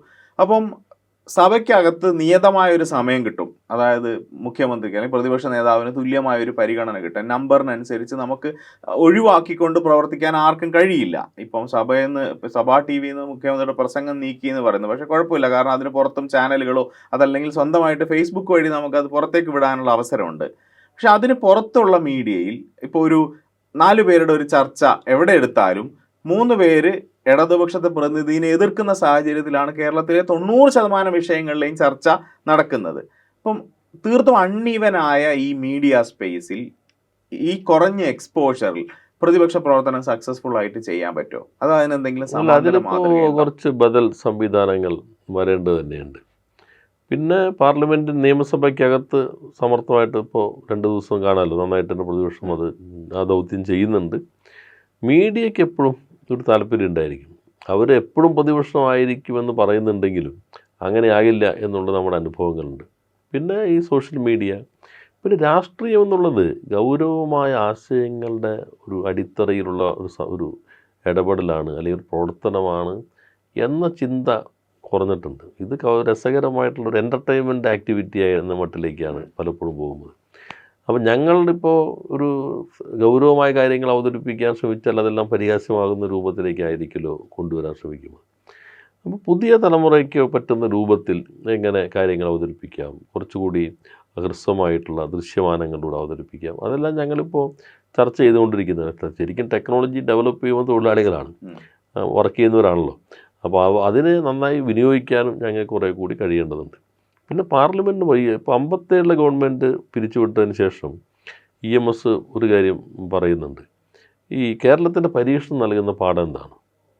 അതിൽ അദ്ദേഹം പറയുന്നുണ്ട്, തെരഞ്ഞെടുപ്പ് മത്സരിക്കുന്നതും ഭൂരിപക്ഷം കിട്ടിയ ഭരിക്കുന്നതും ഈ പാർലമെൻ്ററി സമരം ഒരു വർഗ സമരത്തിൻ്റെ സവിശേഷ രൂപം മാത്രമാണ്. പാർലമെൻറ്റിന് പുറത്തും ഉള്ള സമരങ്ങൾ പ്രധാനമാണ്, പാർലമെൻറ്റിനകത്തും. ഇത് രണ്ടും ഒന്നിച്ചാൽ പോകണമെങ്കിലും പാർലമെൻറ്റിന് പുറത്തുള്ള സമരങ്ങളാണ് പാർലമെൻറ്റിൻ്റെ ഈ സമരത്തെക്കാളും പ്രധാനപ്പെട്ടതെന്നാണ് അദ്ദേഹം പറയുന്നത്. എന്നുവെച്ചാൽ അത്രയും വലിയ ഞങ്ങൾ ശരിക്കും പ്രവർത്തന രീതികളിലും ഇപ്പോൾ ടെക്നോളജി കൊണ്ടുവന്നു. ഇ ഗവേണൻസ് സംവിധാനം കൊണ്ടുവന്നു. നേരത്തെ മുഖ്യമന്ത്രിയുടെ ചികിത്സാ സഹായം കൊടുക്കുമ്പോൾ MLA വീട്ടിൽ പോയിട്ടാണ്. അപ്പോൾ ഞങ്ങളുടെ ആനുകൂല്യം എന്ന് പറഞ്ഞില്ല കൊടുക്കുന്നത്. ഒരു അഭിമാന പ്രശ്നമാണെങ്കിലും ആളുകൾക്ക് MLA എത്തുന്നുണ്ടല്ലോ എന്നായി. അപ്പോൾ നമ്മളെന്തെല്ലാം ഓൺലൈനാക്കി നിങ്ങളുടെ ഹോസ്പിറ്റലിലേക്ക് കൊടുക്കും, നിങ്ങളുടെ അക്കൗണ്ടിലേക്ക് കൊടുക്കും. അപ്പോൾ യഥാർത്ഥത്തിൽ ആ മാറ്റം വരുമ്പോൾ ഞങ്ങളുടെ പ്രവർത്തനം അതിനനുസരിച്ച് മാറണം. ഇവരുടെ അപേക്ഷ കൊടുക്കും. ഞങ്ങളുടെ ഓഫീസുകളെല്ലാം തന്നെ ഒരു ജനസേവാ കേന്ദ്രങ്ങളായി മാറണം. ഈ അപേക്ഷകൾ കൊടുക്കാൻ പറ്റണം, കിട്ടുമ്പോൾ അത് കൃത്യമായിട്ട് അവരിലേക്ക് എത്തിക്കാൻ പറ്റണം. അപ്പം അങ്ങനെയുള്ള കമ്മ്യൂണിക്കേഷൻ പ്രധാനമാണ്. അപ്പം അങ്ങനെയുള്ള രീതികളിലും ഞങ്ങളുടെ പ്രവർത്തന രീതികളിൽ മാറ്റം വരുത്തേണ്ടതുണ്ട്. മീഡിയയ്ക്കെതിരൊരു എനിക്ക് തോന്നുന്നു സോഷ്യൽ മീഡിയ സംവിധാനത്തിൽ ഞങ്ങൾ കുറച്ച് ഒരു ബബിളിനകത്താണ് മിക്കവാറും നമ്മുടെ ഒരു ഓട്ടം. കമ്മ്യൂൺ പോലെയാണ്, അങ്ങോട്ടും ഇങ്ങോട്ടും കൊടുത്തുകൊണ്ടിരിക്കുകയാണ്. അതിന് പുറത്തേക്ക് സമൂഹത്തിലേക്ക് എത്തിക്കാനായിട്ട് കുറേ കൂടി പ്രൊഫഷണലായ സംവിധാനങ്ങൾ, പുതിയ ടൂളുകൾ ഇതെല്ലാം തന്നെ ഉപയോഗിക്കേണ്ടതുണ്ട്. പിന്നെ ഇടതുപക്ഷ വിരുദ്ധ പ്രചാരവേലയ്ക്കാണ് ഓൺലൈൻ ചാനലുകൾ കൂടുതലായിട്ട് വരുന്നത്. അത്തരമൊരിതിലേക്ക് നമുക്ക് പോകാൻ പറ്റില്ലെങ്കിൽ പോലും കുറേ കൂടി ഈ ചാനലുകൾ, ഈ സൗകര്യങ്ങൾ, പിന്നെ നമ്മുടെ പോഡ്കാസ്റ്റിംഗ് ഇങ്ങനെയുള്ള പുതിയ സാധ്യതകളെല്ലാം തന്നെ ഉപയോഗിക്കാൻ നന്നായി ഇടതുപക്ഷത്തിന് പ്രൊഫഷണലായി കഴിയേണ്ടതുണ്ട്. ആ കുറവ് പരിഹരിച്ചാൽ മാത്രമാണ് വസ്തുതകൾ ജനങ്ങളിലേക്ക് എത്തിക്കാനായിട്ട് കഴിയുള്ളൂ. പിന്നെ ഒരു ഓർഗാനിക് കണക്റ്റ്, അത് ജനങ്ങളുമായിട്ട് നേരിട്ടുള്ള ബന്ധമാണ്. അതിലും ഞങ്ങൾക്ക് കുറച്ച് കുറവുകളുണ്ടായി. അത് ശക്തിപ്പെടുത്തുക എന്നുള്ളതും ഈ ഘട്ടത്തിൽ പ്രധാനപ്പെട്ടതാണ്.